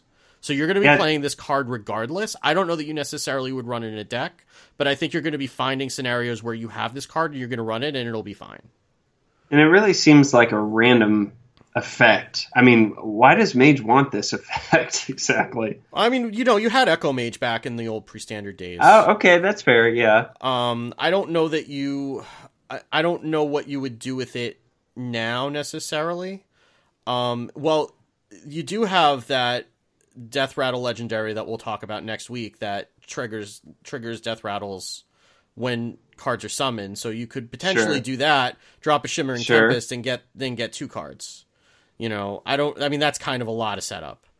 I know that Echo Mage was definitely a thing. This is not Echo of Medivh because it's not throwing your whole hand back to your, or your whole board back to your hand, and it's summoning it so you don't get any battle cries off of it. But there are plenty of good Death Rattles. There are plenty of just good minions in general that it's fine. I mean, summoning a copy does mean that if it's damaged, it's going to continue to be damaged. But if it's buffed, it will continue to be buffed. Right. I think I just want a Faceless Manipulator, honestly. Yeah. More than this. Yeah. I mean, the thing is that Faceless Manipulator is a minion, and this is a spell that is you're probably not going to play in your deck, but you will probably get from some sort of a random effect. Right. So from that perspective, it's fine. I don't think you'd run this in your deck most of the time unless you have a very specific deck. Yeah. We say a 2 in constructed then? Yeah, and probably a 1 in arena. I don't know that you would ever draft this in arena. You'd have to have, again, the reason it's not a 0 is because you could have a very specific deck, but I couldn't imagine it's too late at night for me to figure out what that deck is. Well, I think the best case scenario is that you've got a really big late game minion that's on board. Your opponent just plays another minion, and then you're able to have 2 copies of it instead of 1, and you're in the top deck wars. This could be something good to Yeah, well, this is only on... That's the difference between this and Faceless Manipulator, too. This is only a friendly minion. Right. Yeah. That's true. But if you drop an Arcane Giant, now you have 2 Arcane Giants, and then you drop Time Warp, and then you hit them from the face for 16. Exactly. There you go. That's the way to do it. There you go. All right. Steam Surger is a 4-mana, 5/4 elemental, and it reads Battle Cry. If you played an elemental last turn, add a Flame Geyser to your hand. Which, when I first read this, I was like, what's a Flame Geyser? Oh, duh. It's that 2-mana spell we talked about that deals 2 damage and adds a 1/2 elemental to your hand. Yep. So, and it's also a spell that didn't start in your deck. Exactly. This is a weird in-between where it helps the elemental mage, if that's a thing, which I don't know that it is. But it does help with the quest also. So this could be seen as sort of that mid-game minion. I was trying to think of the Burgly Bully's a 5 cost. I don't know what else is in that 4 slot that could really give you something else. This reminded me of, what's the name? Goblin Blast Mage. From Goblins and Gnomes, where it was a 4-mana 5/4, but if you fulfilled a particular, in that case it was having a mech on board, then it would do, 3 damage randomly or something like that? 4 damage randomly. 4 damage randomly. So this is kind of along those lines. It's doing 2 damage, but you get to target it, but you also have to pay for it. But then you get another elemental that lets you get the next Steam Surger, that gives you the next Flame Geyser, that gives you the next elemental. So you can chain this pretty well. I think this is fine. This is good in an elemental deck. You don't really have anything super great in the 4 slot for mage anymore, really. I can't even think of what you play in the 4 slot in a tempo mage. Maybe Barnes, really, is the only thing that I can Water Ele. Water Elemental, I guess, is the other thing. But this will give you more value for the late game than that will. Or you play both because they're both elementals. You play both. I mean, you probably do, honestly, because it's just worth it. Yeah. So I think that's this good. is fine. It's a 4. I'd say. Probably 4? a 4 in constructed. I'd say it's probably even a 4 in arena, because there were plenty of times in arena I would just draft Goblin Blast Mage even if I had no mechs, because a 4-mana 5/4 was just fine. Yeah. Okay. Yeah. I'll see you on that. So the next one is an epic Primordial Glyph 2-cost spell. Discover a spell, reduce its cost by 2. So have mercy. So this is Unstable Portal for spells. Yes. And Unstable Portal was incredibly broken, and this probably will be too.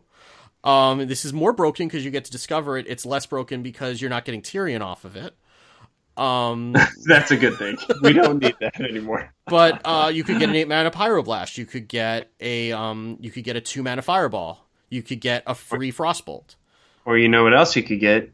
You could get Primordial Glyph. And when you played that for free, you could get Primordial Glyph. Yeah. And then you could have your quest completed on turn 2. You could. There will be a Trollden video. Yes. I give it less than a week for there to be a Trollden video where somebody does that, and it will happen. Now, granted, it's fairer because you probably can't set up that 1-turn kill even with the 5-mana Time War. But I think this card is so good. I mean, obviously in the Quest Mage it fits, but I think you certainly play it like in Tempo Mage in Wild with Flamewaker. This is amazing. Yeah. Oh yeah, no, all day you play this in Wild with Flamewakers, all day. And I mean, you could get a not Novice Engineer, a Sorcerer's Apprentice out. And then, just get one of those out, and gosh, you've it paid you mana to be played, basically. I mean, maybe you even start running Gadgets and Auctioneer and Tempo Mage. That sounds ridiculous to me, but maybe you do. Maybe you put enough of these things in, you just throw an Auctioneer in and go to town, and you have Miracle Mage. Maybe that happens. I think it's exciting because I don't necessarily think that this is a broken card. I just think it's very good, and it's going to enable some stuff that's crazy.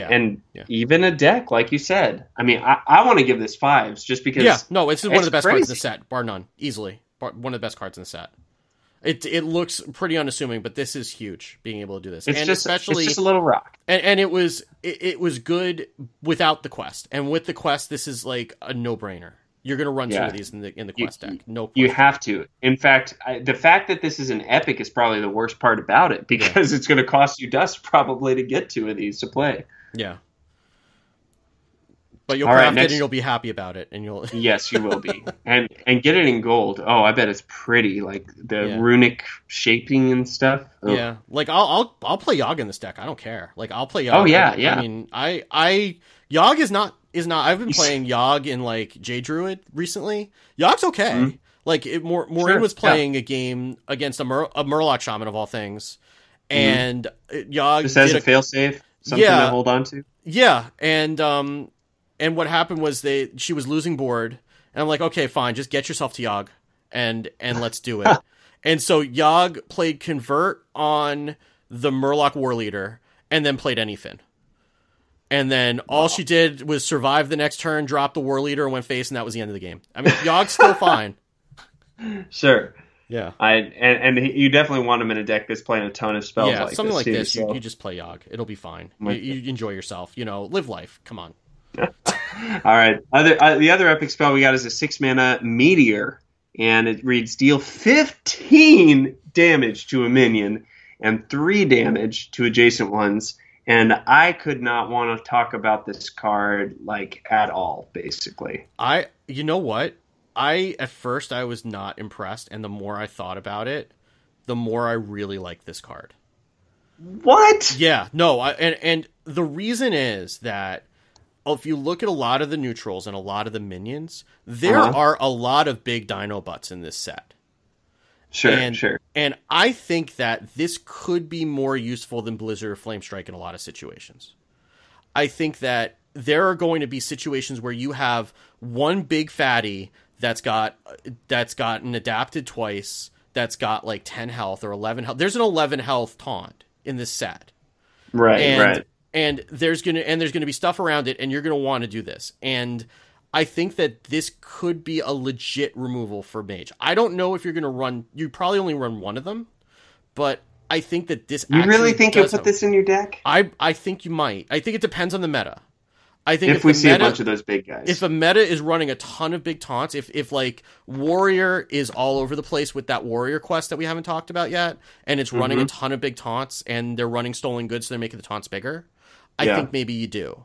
And I think that the other thing that I really like about this card is that it brings positioning back to the game in a way that it hasn't been around before. Sure. A skill that's kind of been lost is worrying about like something like Betrayal in Arena is something that you worry about a lot and that you never think about in Constructed. And now if you're playing against a mage, you are gonna have to think about your positioning in case they're running this. You're gonna have to the way that you used to when Code of Cold was a card. So I like that. Just the fact that this is coming back and it rewards good positioning and that kind of skill that's been lost over the last couple sets. Well, that's cool. I honestly, I think you just run polymorphs or something to take care of those really big minions. I don't know that I really like a 6-mana just remove something, especially when you've got even polymorph boars or like, I don't know, just anything. I don't know. I mean, you run Firelance Portal though, right? Yeah. Like, I mean, Firelance Portal, you're basically getting a 2-for-1, right? Because you're getting a... Well, and that's the power of that. Yeah, but you're getting a 5-drop and you're removing something that has 5 health. Here, you're potentially you're getting a 3-for-1. So, again, it depends on the meta. But I don't think this is trashed here. I think this is going to be a tech card for a certain type of deck that this set could enable.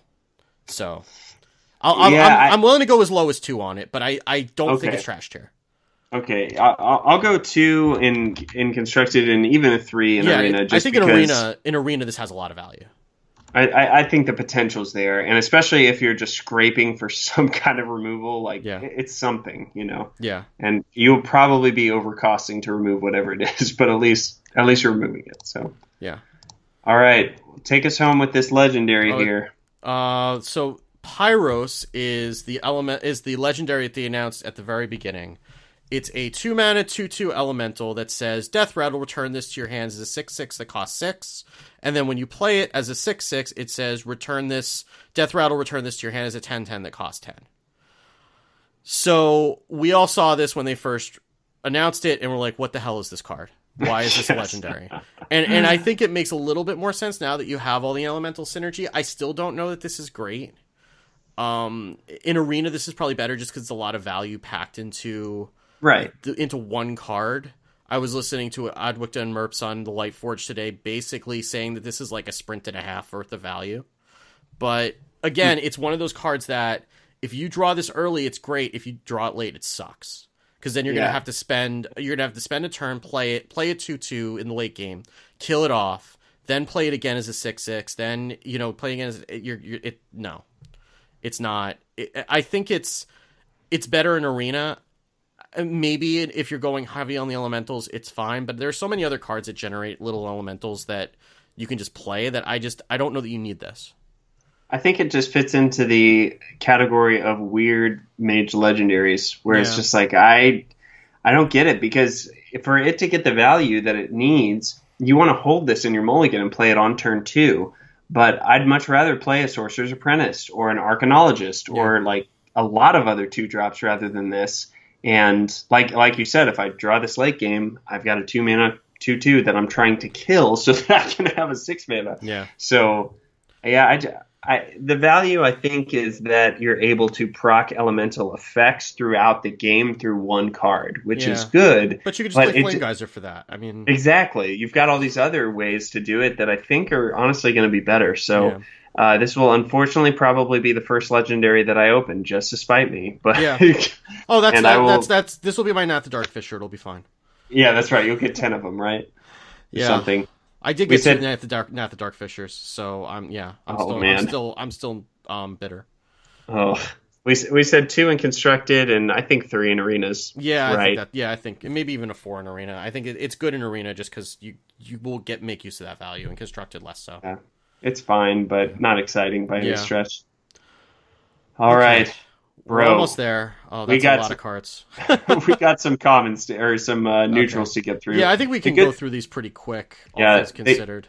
The good thing about the neutrals is that they're really not as there's not as much to talk about with most of them. Yeah. But we are going to try and hit a lot of the ones that have synergies, so all the elementals, and I think that's pretty much it. And like a couple Murlocs, I think. Yes. Yeah. So we'll go ahead and start here with the Tar Creeper. He's not the Tar Creeper. Yeah, no, that's the first one you have in your thing. Oh, that's the first one you have here. Okay, so Tar Creeper is a 3-mana, 1/5 common elemental, and he's got Taunt, and he has +2 attack during your opponent's turn. Yep. It's the same thing as the Warlock card, and it's just as good as the Warlock card. It's just a neutral. So. Yeah. We've got there's also a Warrior card that we'll talk about with the same effect. There's not really a lot to say about them other than they're good. They're good. I mean, this guy is going to go along with Tolvir Stone Shaper later to create insanity for elemental decks. Yeah. But like on his own, he's good. I think he's threes across the board. Yep. For me. Yeah. So the next one is Firefly, which is a 1-mana, 1/2 elemental battlecry. Add a 1/2 elemental to your hand. So if you want to make sure that you have elementals, you play this. In Arena, I guess. In Constructed, I think you have better choices. But if you really want to do that, I've heard some people throwing this around with the Hunter Quest. We have to play a bunch of 1-drops. That's fair. That seems like it's pushing it a little bit far, but sure. But I think even for that you've got better 1-drops. Yeah, so. you have beasts in Hunter that you want to be playing over that anyway, but you can still do it. So yeah, it's fine. And by fine you mean ones across the board? Is that? I think probably one. Maybe one. You're gonna find other things to play. I just think there's better things that you want than this, unfortunately. Yeah, you have better options. Yeah. All right, the Primal Fin Lookout is a 3-mana, 3/2 Murloc. Battlecry, if you control another Murloc, discover a Murloc. Yeah. And that terminology means you have to have a Murloc on the board on your side, and you'll be able to get one. So this is, this is very similar to the Gorillabot A3 that did that same thing with mechs, and that was a 4-mana 3/4 with the same effect. And so you got a little bit of a discount, a little bit less health. I think that this is probably pretty good, though. Yeah. And you're probably going to find a Murloc that it will give you some kind of synergy that you like, too. Yeah, I mean, the best case is you get Finja or a War Leader. I mean, the worst case is that you get, like, even the Coalites here is not terrible. Yeah. You get, even something a like that's pretty good. Even a Coalite Oracle's not bad if you get it. I mean, there aren't really any terrible Murlocs. So this is fine. If you're playing a Murloc deck, you'll play it. If you're not playing a Murloc deck, you're not going to play it. I guess you've got Billy. I can't remember his actual name, but the 1-mana 2/1. You don't really want that. But, oh, yeah. I don't even remember what that name is because I haven't played it since I was playing basic decks. Amaz just calls him Billy, and I don't even lie, but there's probably a story there. Yeah. So yeah, 3 in constructed, 1 in arena? Yeah, you wouldn't play this in arena. You don't want it. It's so hard to get Murloc synergies. Maureen encouraged me to draft, and anything can happen as the first pick in a draft once. It did not go well. So you had to commit to it. Yeah, we got 1 bluegill the entire draft. That was the only Murloc that was offered. Gosh. So 10 mana, do 2 damage. Fantastic. Yeah, no thanks. All right, next one here. We've got Glacial Shard, and this is a 1-mana 2/1 elemental. Battlecry, freeze an enemy. It's a powerful effect for the beginning of the game. Yeah, I mean, and it's, it's anti-Pirate Warrior when you think about it. Because you play that on turn 1, they can't go in N'Zoth's first mate your face.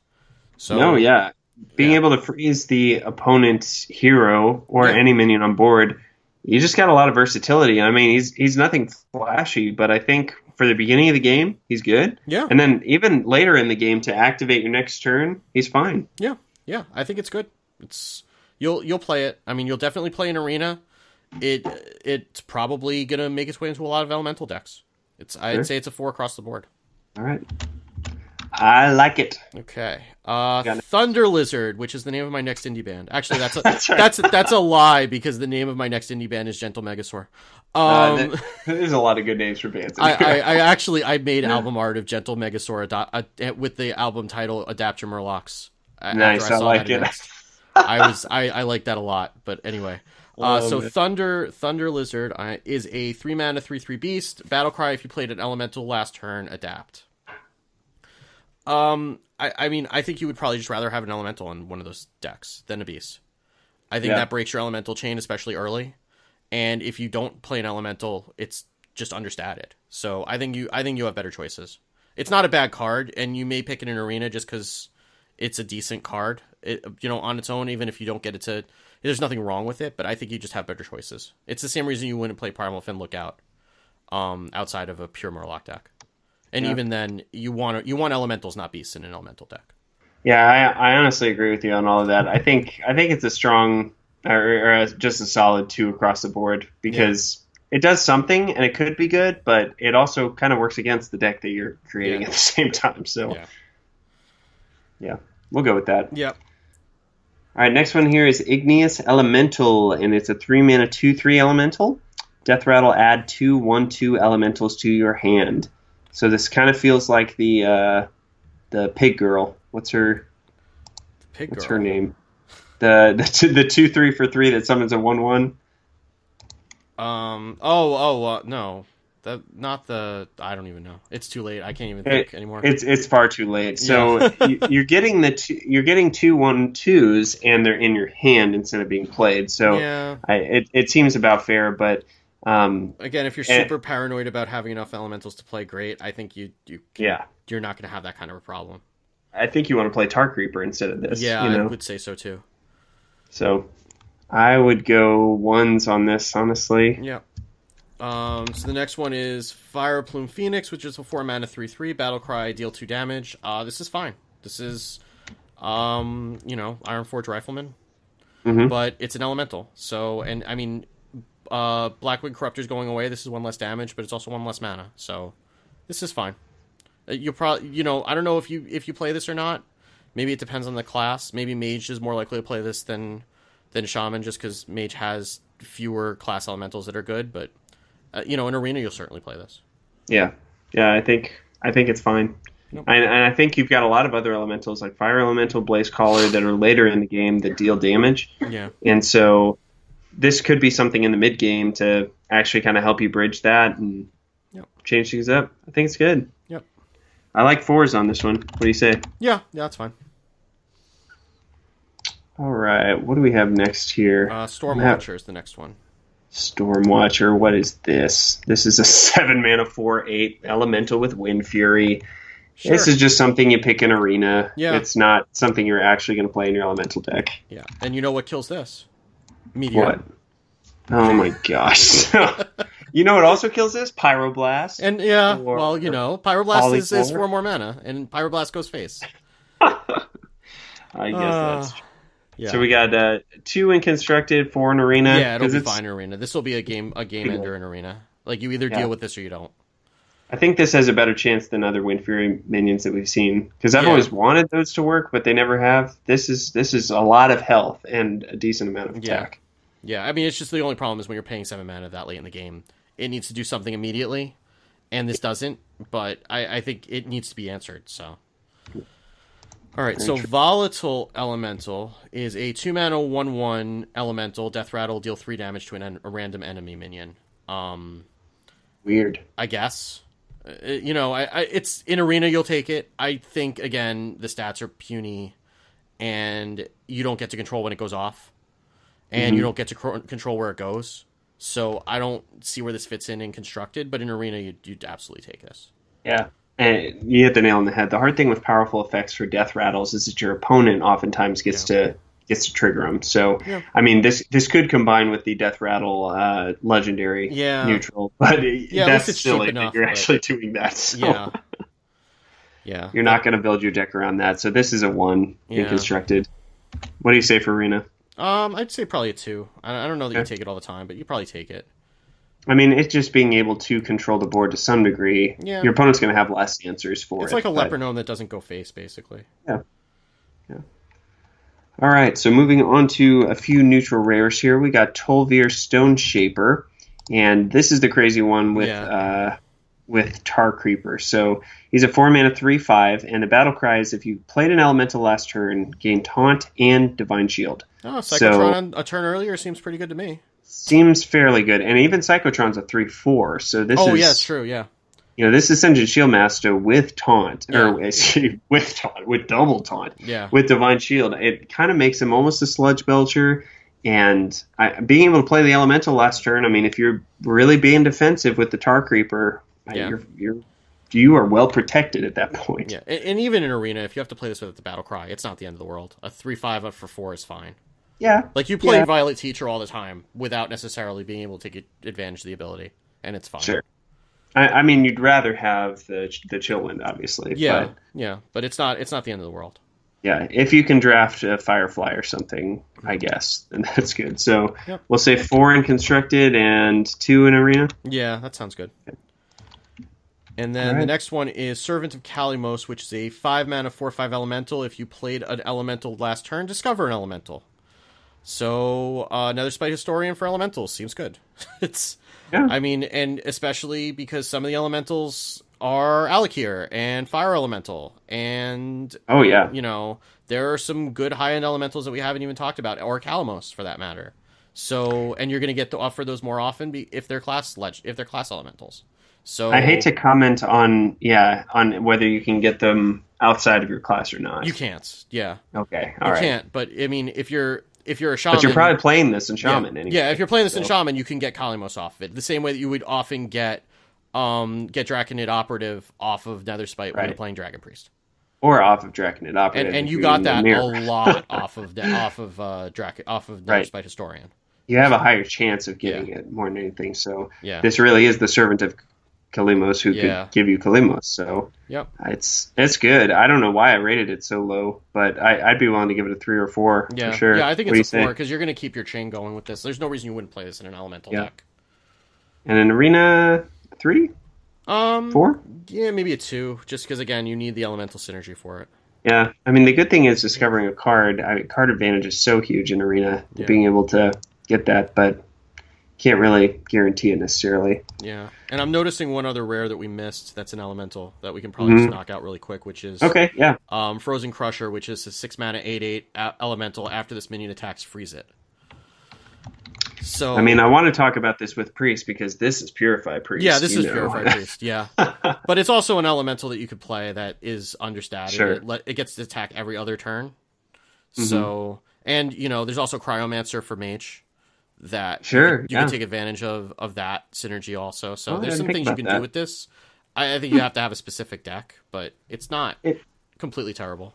It's a really interesting design. I mean, a 6 mana 8/8, you can get cheaper 8/8s, than this that have downsides that are about the same. But I mean, even if you just throw a taunt on this guy, he may not be able to attack, but he can stop your opponent. So, or you Faceless Shambler it, or you Purify it, or whatever. Yeah, there's plenty of things. Seems pretty good. Yep. Are we talking 3? Probably 4? 2, because you need a lot of support to take advantage of it, though. That's fair. Yeah. And in Arena probably a 3, because even just being able to attack with something huge like that every other turn isn't terrible. I was thinking the same thing. We'll go with that. All right, we got some epics now in the neutral slot to talk about. Gentle Megasaur is one we've known about for a while, too. This is your band. It's a 4-mana 5/4 beast. Battlecry, adapt your Murlocs. So I remember we talked about this a little bit, like being potentially a menagerie effect if you've got the Curator or something, being able to have some beasts, some Murlocs, but really you're going to want to play this in a primarily Murloc deck. Yeah, sure. This is Quartermaster for Murlocs. So, it's the same thing we talked about with the Paladin card. It's if you have a bunch of Murlocs on board, it'll be a game ender, and if not, then it's decently statted. I mean, a 5-mana 5/4 again is fine. In Arena, you might take it anyway just because the stats are good. Sure, yeah. And if you wouldn't play this in constructed outside of a Murloc deck, so maybe 2 and 3, or 1 and 3. Probably 1 and 3. Even in a Murloc deck, you might not play this. I think. Yeah. I think we can go. You may not even need it. You may just want to have other Murlocs in that spot. Yeah, I think that people will try and come up with it though, because if it's as powerful as Enhance or Mechano was for the board, I mean, it could be really good. But especially because they probably already stuck and they can just take advantage of the Wind Fury immediately. But totally, you have to actually get Wind Fury, and you only have a 30% chance of that. Man, but if you do get it, but it works. It works 30% of the time, 100% of the time. That's right. Absolutely. So the next one is Blaze Caller, which is a 7-mana 6/6 elemental battlecry. If you played an elemental last turn, deal 5 damage. Seems good to me. I mean, this is why I don't like the Shaman 7-drop, because I don't see why you wouldn't just play this instead.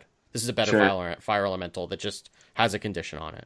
I mean, some of these neutral cards, especially in Epic, like come out of nowhere like this, and this is a standard in an elemental deck. I don't know why you don't play 2 of these. No, this is going to be a 4 only because it only goes in elemental decks. But other than that, but we're judging it based off the deck that wants to play it. Yeah, and I would say that this is a shoe-in, so it's got to be a 5 in then that's a 5. Then that's a 5. Then the deck that wants to play this is going to play this all day, every day.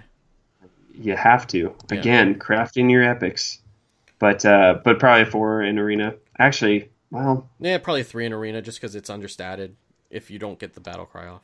That's fair. I mean, if you get that Battle for Cry off, you want it every time. But you'd rather have Fire Elemental because that definitely gets you. Yeah. All right. 2 more and a card of the week and we're out. We can do this. Absolutely. So we got some legendaries to talk about here. This is fun, except for these aren't that great, unfortunately. Yeah, no, these are pretty underwhelming. So the first one here is Osrook. And he is a 9-mana 5/5 elemental with taunt. Battlecry, gain +5 health for each elemental you played last turn. Now, you can make this guy into a 5/30 or a 5/50 or whatever you want. That will never happen. Yeah, but the problem is he can get polymorphed or silenced or anything like that. And I know we've seen cards like this that seemed really powerful, but unfortunately, because they can get targeted so easily by just about anything, your opponent is going to know that this is coming if it's a standard, and it's going to save their stuff for it, just like what Tyrion's played in Paladin. Yeah, and I mean, ultimately, most of the time, this is going to be an Ancient of War. Sure, it's going to be a 9-mana Ancient of War is what you're going to get most of the time. And the problem with this is that you have to set it up the turn before, so you need to know that you need to play a bunch of elementals on a turn, knowing you're going to drop Osrock next turn, and then you need to have nothing happen that messes that up. Right. Whatever your opponent does, you have to ignore it. So if they've, set themselves up for lethal, I mean, I guess your taunt could really help you in that situation, unless. Yeah, or they drop Galvadon and they put stealth and poisonous on it. Sure. And now you can't play this, and now you've wasted all the elementals. So I think there are just enough other good elementals. You're not going to want to play this. This is going to be like Wrathion for elementals, basically. Like, it looks really good on the surface, but the number of times that, like, I tried so hard to make Wrathion work, and generally it just draw one card and done. So this is going to be a very expensive Ancient War most of the time. I mean, really, the only conversation you have is, would you rather have Osrook or Boogie Monster? Well, I'd rather have Osrook, because Boogie Monster is... That's another one I think I opened. Did you? I'm pretty sure. I'm so sorry. You have the worst luck on those. So, I mean, I'll give it a 2 I'll in give it a 2, and it's going to be a 1 in Arena. It's going to be a 0 in Arena. You're never going to take this in Arena. Yeah. Like a 5/5 taunt for 9? No. Well, and because especially you can't have shenanigans with a bunch of fireflies or something like that unless you're perfect draw. You're not going to be able to set it up that way. Yeah, that's not going to happen. All right, and then the other legendary that we're going to talk about is the Vorax, which is a 4-mana 3/3. After you cast a spell on this minion, summon a 1/1 plant and cast another copy on it. So this is pretty clearly to help you with the Paladin quests. No, it's not going to happen. Like, we've had legendaries like that before, like the Lightbane, Darkbane. You're not going to find this happening. I mean, theoretically, if you cast it, it counts twice. So that towards the quest. But that's something. But it's something. But but something bad is still something. Yeah, and you're not in certainly in Arena, you'll never play this. Yeah. I keep trying to think of something that can make... I mean, if you adapt the Vorax and give it +3 health, then you've got a 3/6 and a 1/3. Yeah. That's not exciting. No, I don't know. I think the only thing this card could have going for it is that your opponent won't treat it like a lightning rod.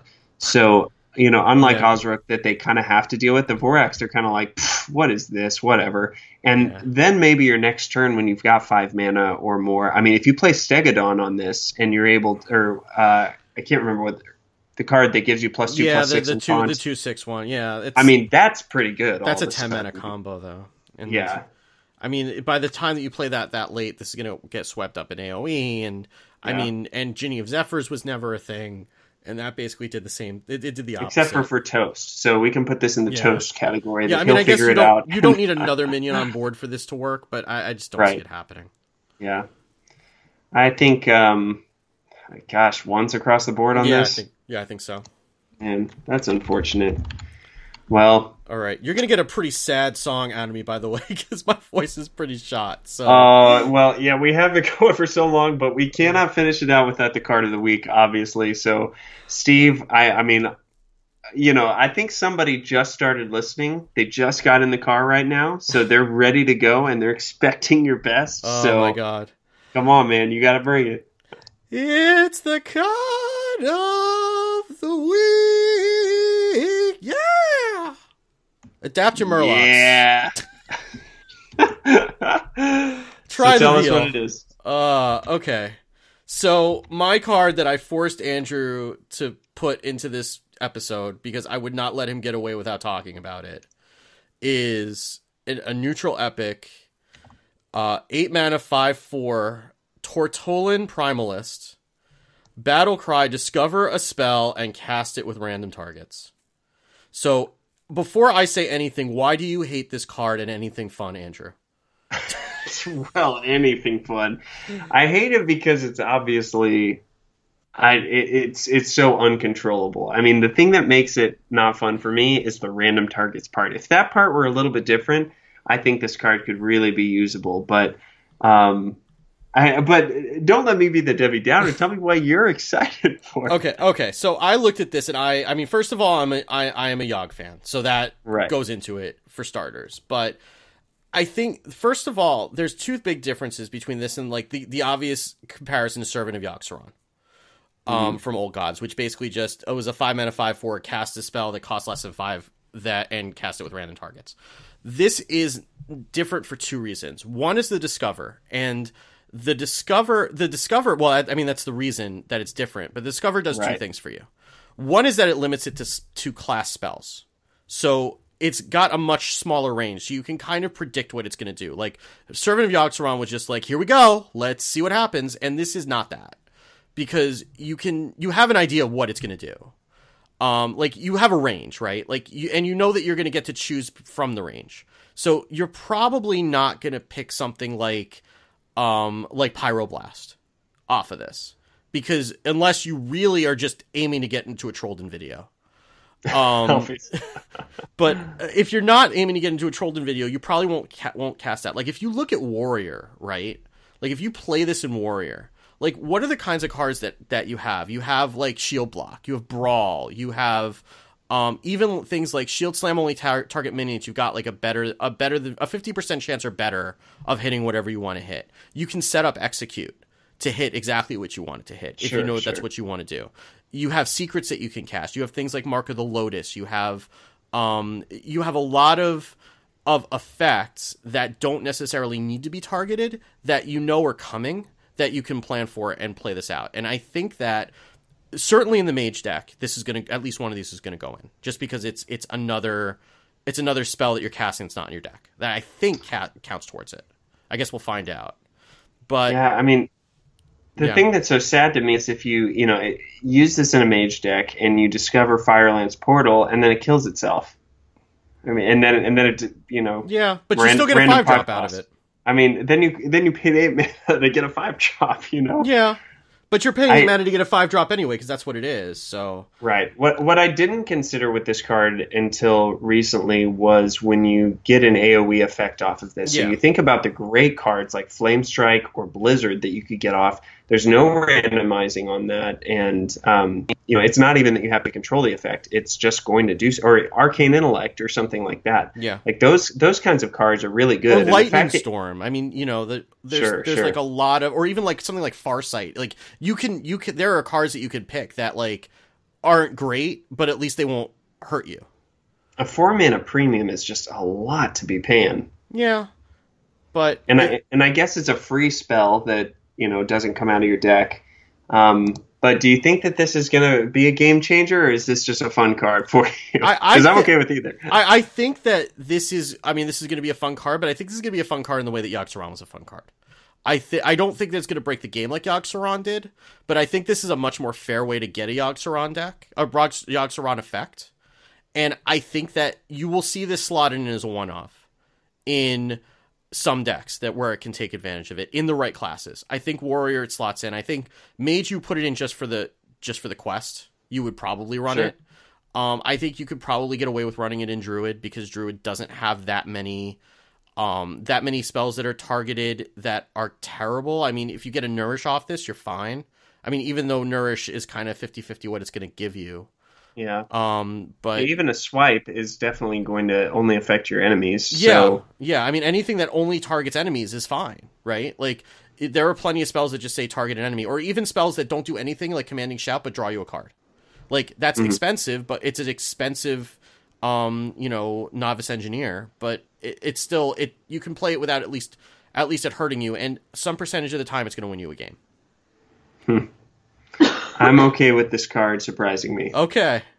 I'm definitely okay with that. So what are you thinking for scores on this? I'll give it a 3. I'm not going to go crazy, but I think it's not a meme card. I'll put it that way. I don't think it's just a meme card. Think you're going to see it in some competitive play, and it will surprise you when it goes off. That's my prediction. I'll even up you in Arena to a 4, because I think being able to discover a spell is so powerful. And especially a lot of other epic cards are so weird that this might be a really good clutch option for you to have something that can kind of change the tide of the game at a certain point. Yeah. So, yeah. Well, we'll see. I know the turtle people are hoping that their magic will work. My question for you is, will you be crafting this in gold on day one? I don't craft any goldens, so okay. I dust most of my goldens because I'm just one of those people. Like, I don't even play the goldens that are from the classic set. Gotcha. I find them distracting. You want all the cards. Sure. I find them the animation is distracting a lot of the time. Okay. So I'm one of those weird people who was upset that there are golden cards in Arena.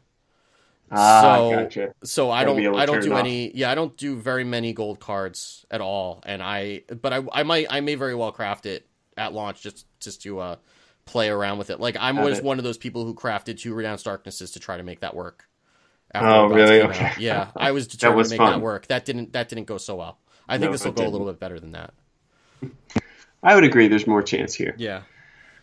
Well, man, we have been through the mud, and oh my gosh, we're halfway there. We did half of it. I was going to say we'll be back. We'll be back again to do the other half. But for now, want to let you guys or remind you that we're Happy Hearthstone is a proud part of the MMO Reporter network.